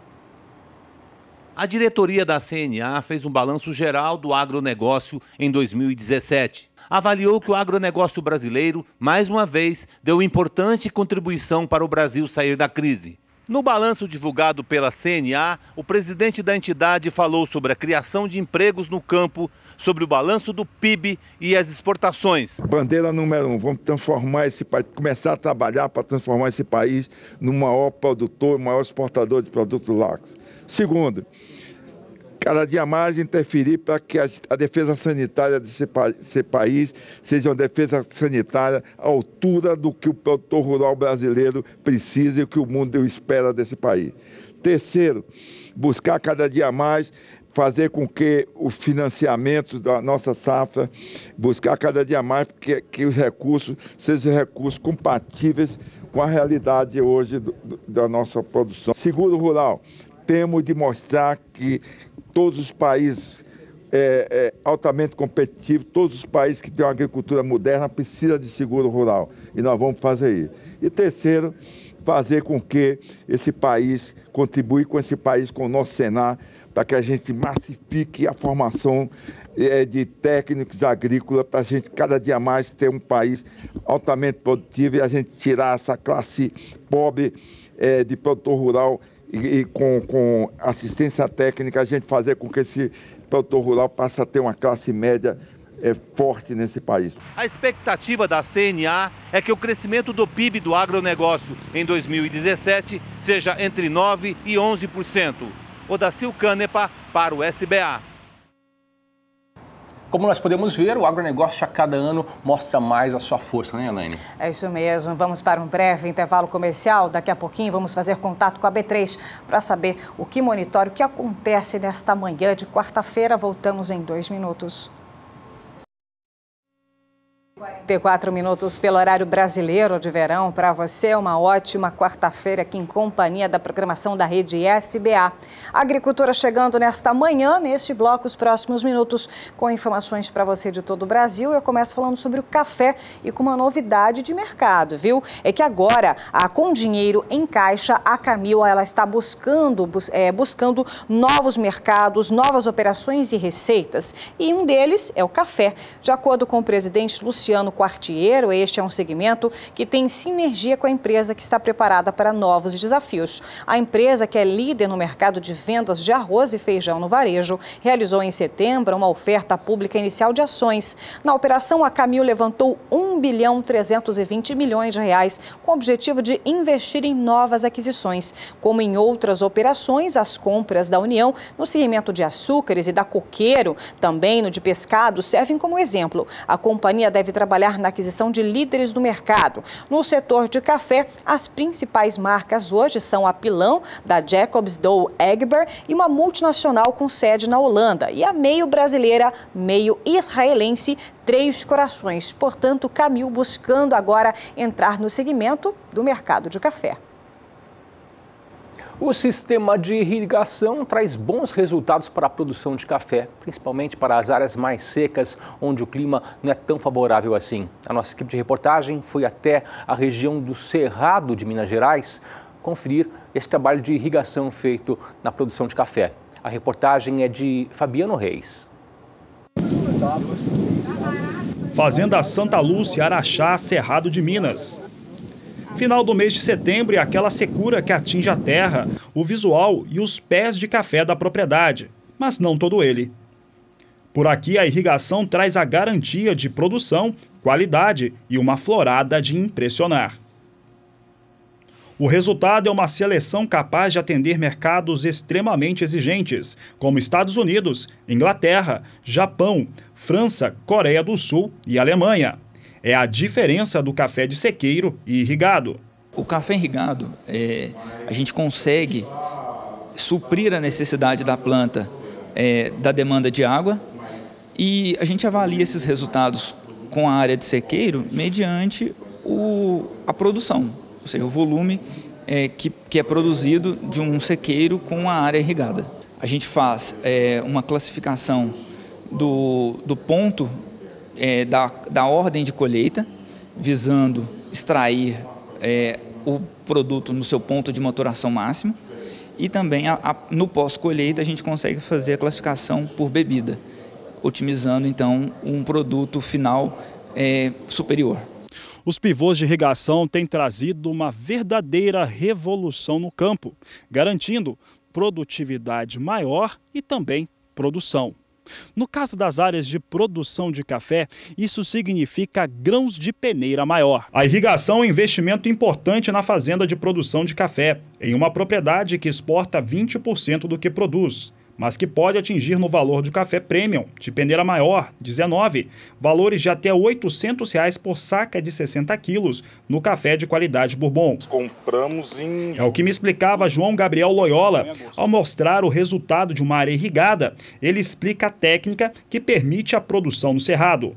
No grupo, a produção chega na casa de 100 mil sacas ao ano e a produtividade na comparação chega a ser o dobro. A grande intenção nossa na florada é aumentar a produtividade. Você tem um pegamento de flor muito maior debaixo de pivô. Que você vê hoje o cerrado, as áreas que a gente tem andado, as áreas nossas de sequeiro mesmo, elas estão apresentando um ponto de murcha, estão com a desfolha alta, enquanto você tem um cenário dentro da propriedade que é isso aí, que é essa florada, uma florada bem uniforme que veio, e a expectativa de produção muito alta. Você vê que ela respondeu bastante à água que nós colocamos no início do mês. Essa área que nós estamos num cafezal que tem quanto tempo aqui essas plantas dessa área? Esse café aqui é um café de 10 anos, plantado há 10 anos atrás. Ele recebeu uma poda, recebeu um manejo de poda nele, que foi um decote e um esqueletamento. E ela está vindo agora para a principal produção dela. Ela ficou ano passado vegetando, foi quando nós fizemos a poda no ano retrasado. Vegetou ano passado, deu a florada esse ano. Então, nós estamos na expectativa agora para o ano que vem dela de produção. Esse ano, agora janeiro 17, nós tivemos um veranico aqui que acabou prejudicando um pouco da peneira, que é a fase de enchimento de fruto. O irrigado não. O irrigado você consegue produzir, você disponibilizar água para ele no enchimento. Então, você aumenta a peneira do café. Como o grupo tem um foco muito grande em qualidade, a gente tem que estar 100% atento a esses detalhes, que esses detalhes fazem a diferença lá na qualidade, lá na frente.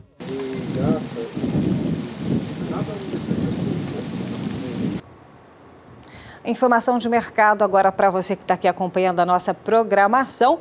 E ontem, diplomatas e também negociadores do Mercosul e também da União Europeia estiveram reunidos em Bruxelas para falar sobre um acordo comercial, então, de livre mercado do Mercosul. Vamos agora a B3, Brasil Bolsa Balcão, onde Walter Pulga Júnior vai nos deixar atualizados. O que aconteceu por lá, Pulga? Bom dia. Bom dia a todos. De fato, diplomatas e também nossos representantes, negociadores aqui do Mercosul e da União Europeia trocaram ontem lá em Bruxelas novas ofertas para aquele acordo de livre comércio entre os dois blocos.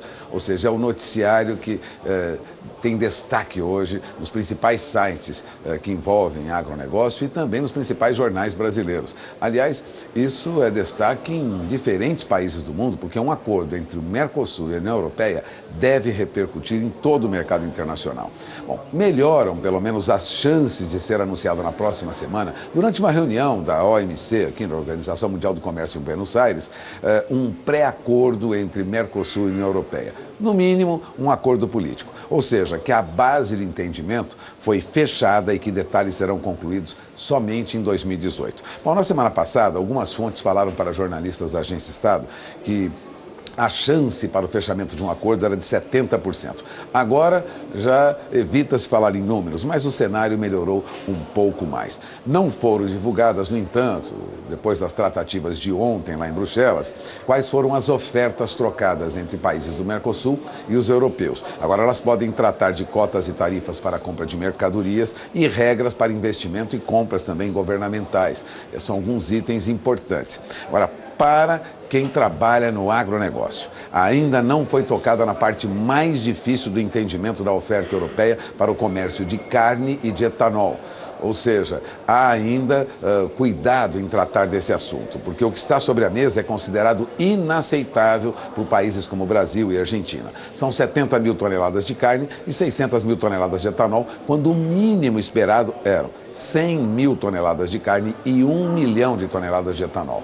As discussões emperraram quando os europeus colocaram na mesa essa proposta inferior ao que os países do Mercosul esperavam, e a expectativa agora é de que os europeus tragam para Buenos Aires novos números nas reuniões que ocorrerão em paralelo a esse encontro da OMC em Buenos Aires. Uma primeira conversa de nível ministerial já está acertada para o próximo domingo, dia 10. Portanto, teremos ainda esta semana novidades em relação a esse acordo do Mercosul com a União Europeia e que interessa muito a quem trabalha no agronegócio. Ela não deverá ser conclusiva, é importante ressaltar isso, mas se tudo correr bem, pelo menos um acordo político deverá ser anunciado no final do evento, que ocorre no dia 13. Então ainda temos muitas discussões nos próximos dias que podem trazer benefícios ao Brasil. E ainda falando sobre fundo rural, ontem a Associação Brasileira da Indústria Exportadora de Carne enviou um documento apoiando a Frente Parlamentar Agropecuária nessa renegociação sobre o Fundo Rural. Numa nota enviada até à imprensa, a Associação Brasileira da Indústria Exportadora de Carne apoia integralmente os esforços da Frente Parlamentar Agropecuária no Congresso Nacional e o presidente da frente, deputado Nilson Leitão, do PSDB do Mato Grosso, para a aprovação da renegociação das dívidas tributárias relativas ao Fundo Rural. Não pode ser diferente, Os frigoríficos, que a ABEC representa, são frigoríficos exportadores, têm uma dívida muito grande com o Fundo Rural. Portanto, qualquer renegociação é bem-vinda para os empresários que processam carne, os processadores de carne no Brasil.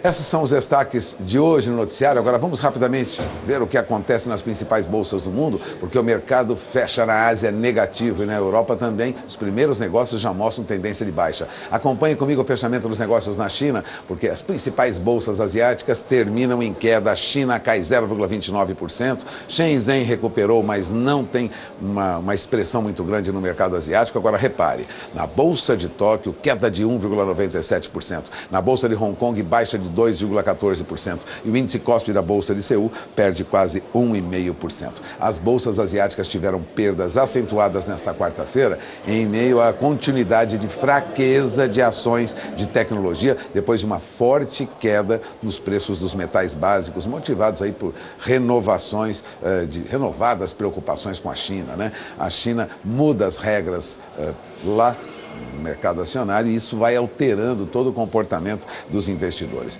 Na Europa, também preocupação. Veja, na Europa agora pela manhã o mercado abriu em baixa e neste momento opera com esses números que você tem no painel. Os principais índices de bolsas europeias vêm em queda. A Bolsa de Frankfurt recua mais de 1%. Londres, que não estava em baixa, agora vem em queda de 0,09%. Paris tem baixa de 0,65%. A Bolsa de Madrid também recua. Milão também vem em queda. E os primeiros negócios no mercado mercado americano também trazem preocupação, mostram a preocupação dos investidores. Em Nova York, o índice Dow Jones tinha queda agora há pouco de 0,24% e Standard & Poor's Futuro, outro índice de referência para o mercado americano importante, recuava 0,13% e a Nasdaq, aquela bolsa, o índice Nasdaq, aquela bolsa que reúne papéis de empresas de alta tecnologia, perdia mais um pouco, perdia 0,32%. Agora, o que acontece no Brasil enquanto isso, a perspectiva é de continuidade de queda para a nossa bolsa, porque aquele sopro de otimismo, com a perspectiva de reforma da Previdência, que trouxe a bolsa aí na segunda-feira em alta, foi revertido ontem no pregão. Veja o fechamento. O nosso mercado trabalhava em queda, tendo como referência o nosso índice Bovespa, a baixa foi de 0,74%, queda para 72.546 pontos. Né?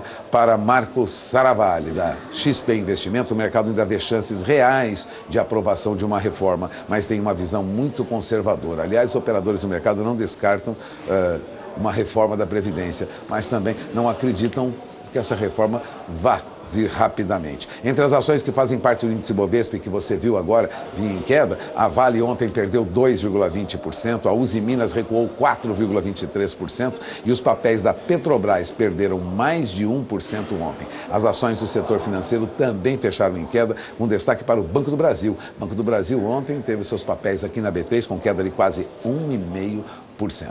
E o dólar? Bom, o dólar fechava ontem com este valor que você tem na tela do seu televisor. Ontem, no encerramento dos negócios, dólar comercial em média R$ 3,23 mais 50, uma baixa de 0,40% no fechamento. A perspectiva hoje é de alta para o dólar, já que há uma valorização do dólar frente a outras moedas, com essa possibilidade de reforma em todo o sistema tributário americano, ou em boa parte do sistema tributário americano, que é discutido atualmente nos Estados Unidos. A mudança lá vai influenciar na recuperação do dólar frente a outras moedas, e isso deve pressionar o real. De olho na informação, eu volto já já, nós vamos falar sobre ferrugem asiática, preocupação do sojicultor brasileiro e dos sojicultores de outras regiões do mundo. Eu volto já já. Isso mesmo, daqui a pouquinho então, ferrugem asiática em destaque aqui no Bom Dia Produtor. Vamos falar agora sobre clima, Antônio. É isso mesmo, viu, Elaine? Para a região norte do país, por lá o clima anda seco e também, por lá o clima está favorável para as pastagens. Isso porque passou o período seco e agora está num período onde a umidade do ar está mais elevada. E isso contribui para as pastagens. Vamos saber agora com a Juliana Rezende se esse cenário favorável permanece até quando. Juliana, é com você.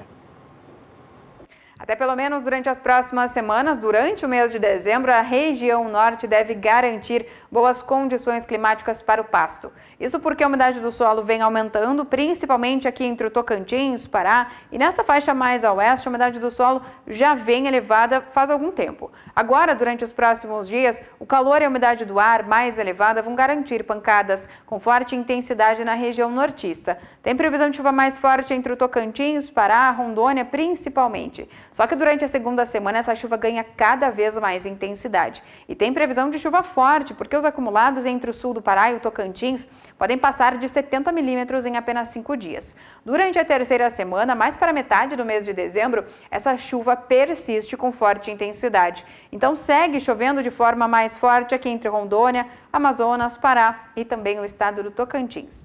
Então, durante as próximas semanas, as condições climáticas da região nortista seguem beneficiando as áreas de pastagens por conta de manter a umidade do solo mais elevada. Hoje eu encerro por aqui a minha participação. Até mais!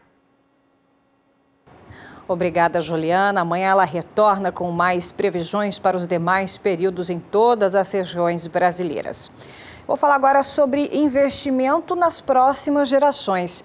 Isso porque, visando ampliar aí o universo agro, conhecimento em diversas áreas, a ProSoja do estado de Mato Grosso do Sul realizou o primeiro congresso acadêmico promovido aqui no nosso estado. Uma forma também de ampliar e trazer para as próximas gerações, informações importantes.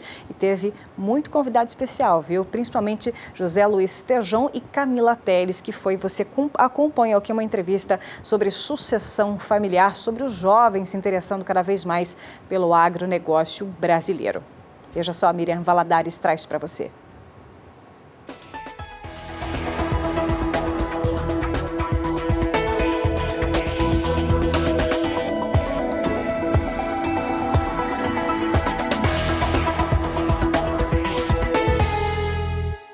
Durante o congresso acadêmico realizado pela AproSoja de Mato Grosso do Sul, um dia dedicado às oficinas. Nesta universidade particular de Campo Grande, os universitários tiveram a oportunidade de ampliar os conhecimentos em relação ao agronegócio. No laboratório, os olhares atentos à professora que explica sobre a sanidade das sementes. Nós temos problemas bastante graves de sanidade, de patógenos que foram introduzidos no estado do Mato Grosso do Sul, que antes não se adaptavam às condições daqui, e hoje nós temos problemas que estão se agravando, fungicidas que estão sendo lançados no mercado e que muitas vezes podem não ter um efeito no controle desses patógenos, e mostrar para os alunos dentro desse mini curso a importância do produtor também entender o quanto que é válido realizar um teste de sanidade de sementes para que ele não tenha perdas no estande inicial da lavoura, para que muitas vezes ele busque o tratamento de sementes, reconhecendo, sabendo o que pode ser encontrado dentro do teste de sanidade de sementes. Neste outro ponto da universidade, uma explicação prática sobre o GPS de precisão, ferramenta bastante utilizada nas propriedades rurais. Aqui a gente vai estar passando algumas noções básicas de cartografia para eles. É extremamente importante para qualquer engenheiro agrônomo saber fazer a leitura de um mapa, tendo em vista que para você fazer uma adubação de pastagem, uma reforma de pastagem, um preparo de solo, inicialmente você tem que saber o tamanho daquela área para você estipular aí quanto que você vai usar de herbicida, de fertilizante, quanto de mão de obra que você vai precisar mobilizar. Enfim, é o primeiro passo para você fazer o preparo de solo para o plantio, né? Aqui ele mostra a parte teórica, né? Como que você você aprende a lidar com esses equipamentos. E agora a gente vem aqui para o campo para fazer a parte prática nesse quesito. Durante o congresso estão sendo oferecidos 17 minicursos. Com duração de 4 horas, as oficinas ocorrem de forma simultânea, abordando temas que vão desde a fisiologia das sementes de soja até inteligência emocional no agronegócio. O congresso foi marcado também pela criatividade. Esta turma aproveitou a visita de outros universitários e chamou a atenção para a cadeia produtiva da carne bovina. A gente apresenta aqui um estudo onde que os monopólios estão interferindo na cadeia, onde que o produtor consegue mexer no preço, onde que ele consegue ter uma melhor qualidade do seu gado, se ele consegue buscar uma melhor genética, um melhor manejo da pastagem, uma época de venda melhor, então aonde que ele consegue influenciar no preço da venda e na qualidade do seu produto. Após um ano de pesquisa, a conclusão do trabalho de iniciação científica que mostra a sazonalidade da pecuária de corte de Mato Grosso do Sul. Esse trabalho a gente pegou dados da arroba do boi de janeiro de 2007 a dezembro de 2015. Todos esses dados foram deflacionados, segundo o IPCA, ao último momento de 2015, para tirar todos os efeitos de inflação do período. A partir daí, foi analisado esses dados em cima de séries temporais e médias móveis, com o proposto de analisar os fenômenos do período, se há ciclos, se há sazonalidade, efeitos regulares, e ainda tentar dar uma indicação ao produtor, ao pecuarista, e ao mercado frigorífico a melhor época de comercialização do seu produto.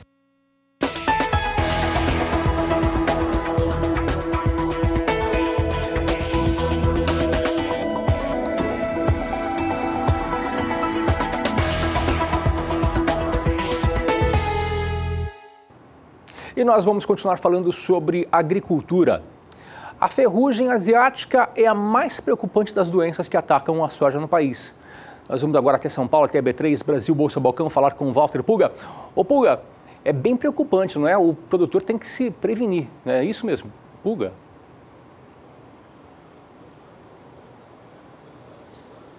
Olha, Antônio, ferrugem asiática é uma preocupação e não é de hoje, viu? Há muitos anos. Olha, a ferrugem asiática foi relatada pela primeira vez no Japão em 1903. Depois foi constatada em outros países da Ásia, na Austrália já em 1934.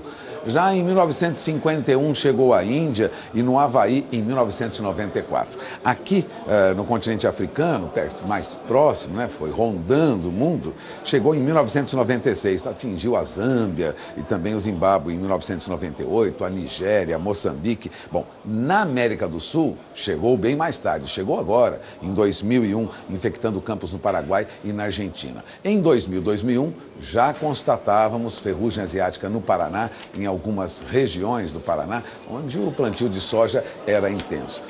De lá para cá, preocupação constante com a ferrugem asiática. Bom, Sara Kirchhoff conversou com Jean Zonato. Jean é diretor de fungicidas da Bayer e ele explica a preocupação com a ferrugem asiática, o que é realmente um custo a mais e receio, né, de atingir a produtividade para o produtor de soja. Acompanhe.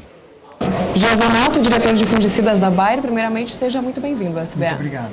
Jean, eu começo te perguntando, esse ano o plantio da soja e do milho ele começou mais tarde, né, aqui no Brasil, em função do clima. Esse plantio mais atrasado da soja, ele deve refletir numa maior incidência de ferrugem asiática? Isso vai depender um pouco da condição climática daqui para frente, né? Mas pode ser um risco que haja uma maior incidência de ferrugem asiática em função da concentração do plantio. E além desse plantio aí que é importante, né, que ele aconteça o mais cedo possível, claro, se o clima contribuir, não foi o que aconteceu esse ano, também a aplicação de fungicidas ela é fundamental, né? Aqui no Brasil hoje, quanto que se recomenda de aplicação de fungicida na lavoura de soja? Aqui a gente recomenda iniciar o tratamento, né, quando houver aí os primeiros casos de ferrugem, né? A quantidade de fungicida que o produtor emprega vai depender muito do ciclo da variedade que ele está plantando, se ela é um ciclo precoce ou longo, né? E vai depender também das condições climáticas, né? O que a gente vê é que tem produtores que conseguem tirar com menos aplicações, 1, 2, e existem produtores que precisam de mais, 3, 4, e até regiões que são regiões distintas, dependendo da região, pode haver uma maior pressão de doença também e a necessidade de mais observação no controle. No Rio Grande do Sul mesmo a gente observa, às vezes, 4 ou até 5 aplicações, né? Existem relatos de 4 aplicações, 5 no Rio Grande do Sul, né? É um dos plantios mais tardios do Brasil, né? E acaba tendo ali uma pressão de doença bem alta, né? E nos outros países, fazendo um comparativo aqui com o Brasil, é mais ou é menos? Então, se a gente for olhar os países vizinhos nossos, que é Paraguai e Bolívia, né, que são os 2 países que têm também problema com ferrugem asiática, existe um emprego de fungicidas maior ainda nesses países, né? Principalmente aí olhando para o Paraguai, que acaba fazendo 2 safras de soja, faz a soja normal e depois entra fazendo soja safrinha, e a pressão de doença é muito alta. Então a gente sabe, né, conhece de relatos, de visita no Paraguai, que existem casos de até 6 aplicações de fungicidas dentro do Paraguai. Bem mais elevado ainda, né? Mais elevado, é mais custoso e é um problema mais sério para o produtor, né? Porque os produtos, eles têm aí uma recomendação técnica de uso que quando você vai para 6 aplicações, pode estar excedendo o que é recomendado. E isso faz com que a pressão em cima do fungicida seja maior e aí cria-se um risco de desenvolver resistência. Sim, né? E essa resistência, inclusive, ela se reflete nas lavouras aqui do Brasil, né? Lá do Paraguai e da Bolívia, vem para cá na corrente de ar, né? Não tem como, né? O fungo não respeita a fronteira, né? Então não há como romper, não há como parar isso, né? Então qualquer problema, qualquer tipo de resistência que venha a ser nos nossos países,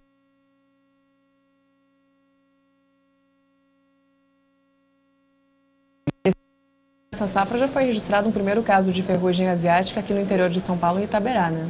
Exatamente. É o primeiro caso registrado em soja comercial, né? Em lavoura comercial. E é um alerta para todos os produtores, para toda a cadeia ligada à produção de soja, né? Porque agora a tendência é só aumentar, né? Então, à medida que a soja se desenvolve, aumenta o índice de área foliar, de área plantada, também tem mais espaço para o fungo se desenvolver. Então, a tendência agora, o ciclo da ferrugem é começar a aumentar, né? E ter mais casos que vão ser relatados, né? Aí nessas horas já o uso de tecnologia ele é fundamental, né? Mas no Brasil até isso é complicado, né? Demora-se muito tempo para se conseguir lançar um produto novo, né? Exatamente, né? A gente tem um caso aí, por exemplo, do Fox Expro, né? Que é um novo fungicida que a Bayer está apresentando no mercado esse ano, que foram 10 anos, né? De desenvolvimento no Brasil para conseguir trazer ele e disponibilizar para o produtor. Então, assim, o uso das tecnologias e o mais importante, o uso racional, adequado, o uso correto das tecnologias para que ela não se perca num período muito curto, né? Porque imagina se a gente demora 7, 10 anos para desenvolver um novo produto e se a gente perde ele em 2, 3, 4 anos, para o produtor repor isso daí, para a gente ter uma nova tecnologia, é muito tempo, né? Perde-se tempo e dinheiro. Muito. E nos outros países a situação é um pouco diferente daqui, né? Também é um pouco diferente nesse sentido, né? A legislação é diferente, então o prazo de desenvolvimento às vezes é mais rápido, então consegue-se às vezes trazer inovações mais rápido do que no Brasil e em alguns países. É o caso de Bolívia, por exemplo, né? Que é onde, por exemplo, o Fox Expro que a gente está lançando aqui no Brasil, na realidade a gente já lançou na Bolívia 2 anos atrás. Né? Isso também acaba se refletindo nos preços? De uma forma, não, assim, não reflete diretamente essa questão do prazo. O que reflete, sim, é o custo do desenvolvimento, que acaba ficando muito mais caro desenvolver, né? Mas a questão de preço é uma questão mercadológica, né? Então, assim, o mercado da Bolívia é diferente do mercado do Brasil, eles praticam um preço lá que é diferente do nosso aqui. Até pela questão de tributos, né? O produtor brasileiro acaba pagando bem mais caro, né? Tem essa outra questão também, que daí tem uma influência no preço, que é a questão de tributos. Né? Sim. Jay, você traçou uma linha do tempo aí da ferrugem asiática, desde que ela chegou no Brasil em 2001 para agora, né? O que a gente pode destacar e o que se evoluiu e como é que tem sido a incidência aí ao longo desse tempo, resumidamente, claro? Se a gente falar assim, a ferrugem ela teve alguns ciclos, né? Vamos dizer assim, quando ela apareceu, nós não conhecíamos, não havia pesquisa, não havia produtos para ser utilizado e nesse momento havia uma preocupação muito grande com a ferrugem. Aprendeu-se com ela, desenvolvemos tecnologias, desenvolvemos produtos, a pesquisa soube como manejar, vivemos um ciclo de boa convivência com ela, vamos dizer assim. Até que apareceu a primeira resistência no Brasil, que foi a resistência ao grupo dos triazóis, né? Alguns triazóis que hoje já não funcionam mais. Isso foi em que ano já? Isso foi em 2007, mais ou menos, 2007, 2008. Então foi lá nessa fase, mas tudo bem, tinham outras ferramentas naquela época, logo a gente começou a introduzir no mercado misturas com estrobirulinas e legal, passamos essa fase, mas em 2012, 13, de novo a ferrugem apresentou resistência para algumas estrobirulinas do mercado e aí já eram 2 grupos químicos que o produtor estava perdendo para o manejo da resistência. Foi um alerta para nós, mas também outros produtos continuaram ativos, vieram novas inovações, novos produtos no mercado, o grupo das carboxamidas foi introduzido, começou a ser utilizado, também bons produtos de alta eficácia, porém na última safra também identificada uma terceira perda de sensibilidade, né, do grupo das carboxamidas para a ferrugem.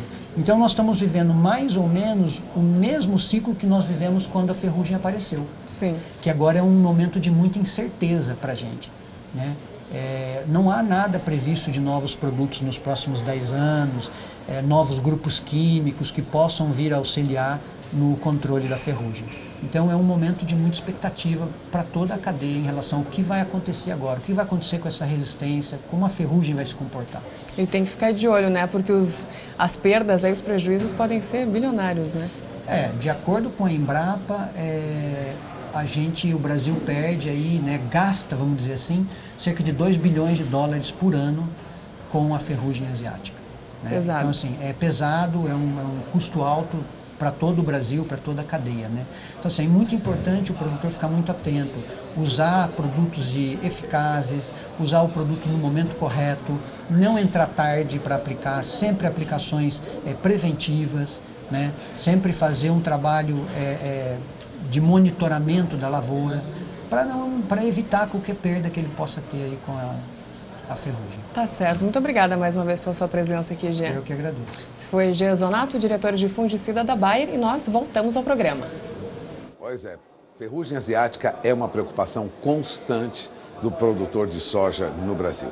De olho na informação. Eu volto já já. Nós vamos falar sobre café e boi gordo. E café, já posso adiantar, vem em queda em Londres e queda agora na Bolsa de Nova York. Eu retorno o sinal para Campo Grande. Obrigado, Walter, pelas informações, pela participação. 9h15 pelo horário brasileiro de verão. Nós vamos a um breve intervalo comercial, mas na volta teremos informações das principais commodities brasileiras comercializadas na B3. É isso mesmo, não saia daí. Voltamos em 2 minutinhos depois do intervalo comercial. 9h18 pelo horário brasileiro de verão. Bom dia, produtor, de volta na sua manhã de quarta-feira. Hora de saber como que estão as negociações no mercado financeiro, né, Elaine? É isso mesmo, vamos voltar a fazer contato com a B3 Brasil Bolsa Balcão para acompanhar a movimentação desta quarta-feira. E como Walter Pulga Júnior já havia adiantado no bloco anterior, queda para o mercado do café. E de quanto foram essas quedas para o mercado futuro em Nova York e Londres também? É com você, Pulga.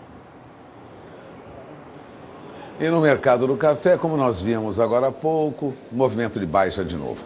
Ontem o que nós tivemos foi uma reversão no mercado de Londres, que fechou em alta, né? Café Robusta, negociado na Bolsa de Londres, encerrou as operações nesta terça-feira ontem com cotações mais altas. A recuperação foi acentuada, hein? Café Robusta chegou a ganhar em alguns vencimentos mais de 2% ontem. Mas para o café arábica a situação ainda é de baixa. Ontem na Bolsa de Nova York, o café arábica recuava até mais de 0,80%. Chegava a se aproximar de uma queda de 0,90% nos contratos futuros lá na Bolsa de Nova York. Lógico, se café arábica perde preço na Bolsa de Nova York, não é diferente na Bolsa brasileira. Aqui a queda chegava a $1,50 por saca em alguns dos principais vencimentos. Contrato de café arábica para março aqui na B3 ontem recuava para $160,50 a saca, ou seja, uma queda de $1,50 por saca. Os demais vencimentos caíam também mais de $1,20, $1,30 por saca ontem aqui no mercado futuro. Mas apesar da queda constante nas principais bolsas que comercializam café no mundo, o mercado brasileiro de café teve uma terça-feira de estabilidade ontem, mesmo com essas baixas que nós tivemos lá fora, né? No sul de Minas Gerais, café arábica, bebida boa, com 15% de catação, era negociado em torno de R$460 a saca. Isso no sul de Minas. No Cerrado Mineiro, até R$465 a saca, segundo Safras e Mercados. Agora, café arábica, Rio, tipo 7, na Zona da Mata de Minas Gerais, tinha preço ainda na faixa de R$415 até R$420 a saca. Agora, tome nota. Café Conilon, tipo 7, Safra Nova, Café Conilon, Safra Nova, em Vitória, no Espírito Santo, tinha preço no máximo a R$377 a saca, segundo Safras e Mercado. Agora, ontem o CPEA constatava até que uma leve alta para café arábica negociado em São Paulo, considerando aí café arábica tipo 6, duro para melhor, que é a referência para a pesquisa do CPEA. Veja, uma leve alta, não é uma alta expressiva, mas passou de novo de R$455 a saca na média. É o que você tem na tela do seu televisor. Veja a evolução. Café começou o mês em alta, né? Em alta de mais de 0,5%. Isso no dia 1º de dezembro. Mas veja que foi cedendo, chegou a recuar mais em 4 de dezembro. Café arábica sobe um pouquinho agora, mas ainda tem baixa de 0,20% no indicador do CPEA, como você acaba de ver. Já café robusta, negociado no Espírito Santo, que é o mercado referência para o CPEA, né? Teve uma leve baixa ontem, mas ainda tem alta, viu? A alta é de quase 1% nestes primeiros dias de negociação do mês de dezembro. Em média, veja, R$375,80 a saca. Ou seja, café robusta continua no patamar de R$375,60, R$375,90, bem perto aí de R$376 a saca, segundo o CPEA. Repetindo, neste mês, indicador de café robusta do CPEA tem alta de quase 1%. Agora, e o que acontece neste momento nas principais bolsas que comercializam café em todo o mundo? Vamos começar pela Bolsa de Londres. Nosso diretor de TV mostra para você a Bolsa de Londres. Santiago Ferreira mostra para você agora o que ocorre na Bolsa de Londres, porque o mercado volta a ceder lá em Londres. O café recua 5 até 10 dólares por tonelada no mercado londrino. Contratos com entrega prevista para janeiro recuam agora 0,28%, perdem 5 dólares por tonelada quando comparado ao valor de ontem, recuam para 1.752 dólares a tonelada. O café com entrega prevista para março do ano que vem a 1.740 dólares a tonelada, perde mais, hein? Perde 0,40%, recua agora 7 dólares por tonelada, considerando os valores de fechamento ontem. E o contrato de café robusta para maio, a 1.747 dólares a tonelada, perde mais um pouco, perde 10 dólares por tonelada, quando comparado ao fechamento de ontem, recuo de quase 0,60%. E se cai o preço lá em Londres, normalmente o que nós temos é baixa também em Nova York. O mercado londrino influencia negativamente o mercado de Nova York. Nesta manhã, os principais vencimentos você tem na tela do seu televisor, acompanhe comigo. O café arábica negociado para dezembro ainda tem um movimento de alta, rolagem de contratos provocam uma compra e venda mais acentuada no vencimento mais curto, que é o contrato de dezembro, e recupera aí 15 pontos, mas não vai muito além de $1,26 por libra-peso. Já o contrato para março continua em queda. Queda de 30 pontos agora, recuo de 0,23%, últimos negócios a $1,27 por libra-peso. O contrato para maio, abaixo de $1,30, $1,29, recua também, recua 0,19%, cai 25 pontos agora. E o contrato para julho ainda se mantém acima de $1,31, mas recua também, perde 30 pontos nos últimos negócios realizados agora, neste momento, na Bolsa de Nova York. Enquanto isso, o que ocorre aqui na B3, no segmento mercadorias da B3, da Brasil Bolsa Balcão, mercado de café opera com esses valores que você tem no painel, acompanhe comigo. Temos negócios realizados para março do ano que vem a $160,50 a saca, mantém estabilidade. Então o contrato para março mantém estabilidade. Depois da baixa ontem, estabilizado em $160,50 a saca. Mas o café com entrega prevista para setembro do ano que vem, que estava acima de $160 a saca, agora recua. Já tem últimos negócios a $160 a saca, uma queda de 0,22%. Ainda não há negócios neste momento para café com entrega em setembro de 2019, mas para referência do cafeicultor, tome nota. Ontem, café para setembro de 2019, a última linha na tela do seu televisor fechava a $171,10 a saca. E essas são as principais informações sobre a evolução dos negócios no mercado do café. Nós vamos agora para o mercado do boi gordo, porque boi gordo segue em alta com o consumo e expectativa de um consumo crescente neste final de ano. Os preços do boi gordo voltaram a subir em algumas praças de comercialização nesta terça-feira. Segundo analistas de safras e mercado, os preços devem subir de forma mais acentuada durante essa primeira quinzena de dezembro agora, período que marca, lógico, uma alta no consumo de carne bovina, as festas de final de ano. Além disso, a escala de abate dos frigoríficos segue muito apertada, muito justa, no máximo aí entre 2 e 3 dias. Em São Paulo, o preço ainda se mantém em R$ 147 arroba, depois da alta no final da semana passada e no início dessa semana. Em Minas Gerais, a arroba sobe mais um pouco agora. Ontem já saltava a arroba do boi gordo de Minas Gerais para R$ 145. Em Goiás, a arroba aumentou para R$ 143. E no Mato Grosso do Sul, ainda estável em R$ 138. Boi gordo negociado no Mato Grosso, R$ 131. A arroba também estável. Volto a frisar, segundo Safras e Mercado, alta para boi gordo em Minas Gerais e alta também em Goiás. Agora, o CPEA constatava ontem, na média apurada no interior de São Paulo, uma baixa de quase 1,20%.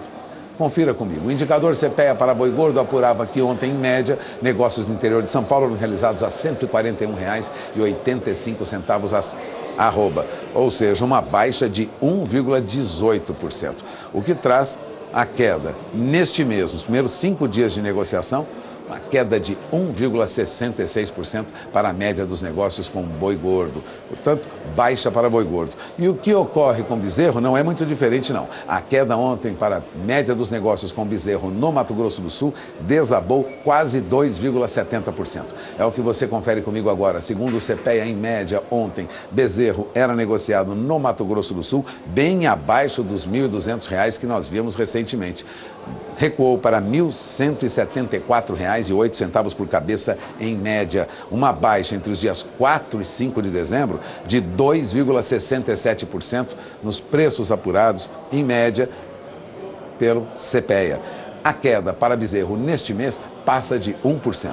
Estava positivo, mas com essa baixa de ontem já cai mais de 1%. A média dos negócios com boi gordo neste mês de dezembro. E aqui na B3. Na B3 ontem nós tivemos mercado misto. Alguns vencimentos recuaram um pouco, outros subiram, mas o contrato de dezembro subiu. E subiu subiu 35 centavos por arroba em média. Agora os vencimentos mais longos cederam um pouquinho. Os primeiros negócios com boi gordo nesta manhã, para referência do pecuarista, você tem na tela do televisor, seu televisor, acompanhe comigo. Veja, boi gordo é negociado agora aqui na Bolsa para dezembro em queda de 0,40%, estava a R$ 148,20, cai para R$ 147,60 a arroba, uma baixa, portanto, de 0,40%. Ontem nós tivemos boi gordo no encerramento para janeiro a R$ 149,00 arroba, fevereiro a R$ 148,30 arroba e outubro, boi para outubro do ano que vem. Atenção pecuarista que já planeja aí um confinamento para o ano que vem. Boi gordo é negociado agora aqui na B3, ainda na faixa de R$ 154,00, R$ 154,20 arroba. Boi gordo ontem encerrava negociações para outubro de 2018. E agora 9h29, horário de Brasília. Antes de encerrar a informação relevante é que o estado do Amazonas é reconhecido como área livre da doença de febre aftosa com vacinação. Então é livre da doença com vacinação. O ministro da Agricultura, Blairo Maggi, já assinava no início desta semana documento reconhecendo o Amazonas como zona livre de febre aftosa com vacinação.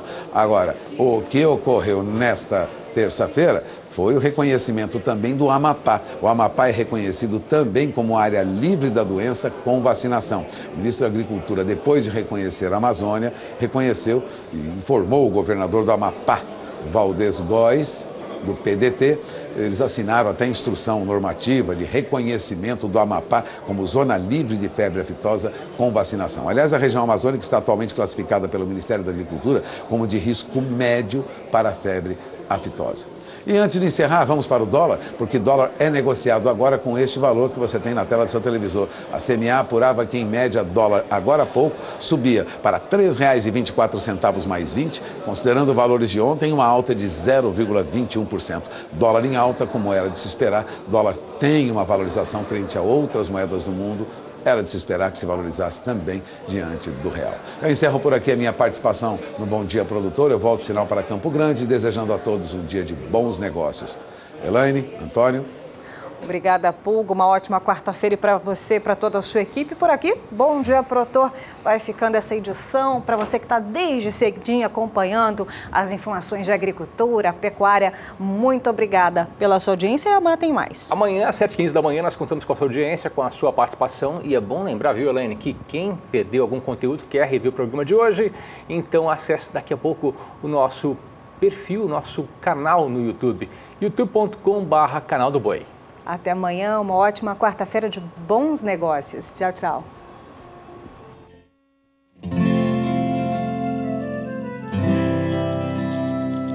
Acorda que o galo já cantou e o sol já vem fazer brotar mais um novo dia.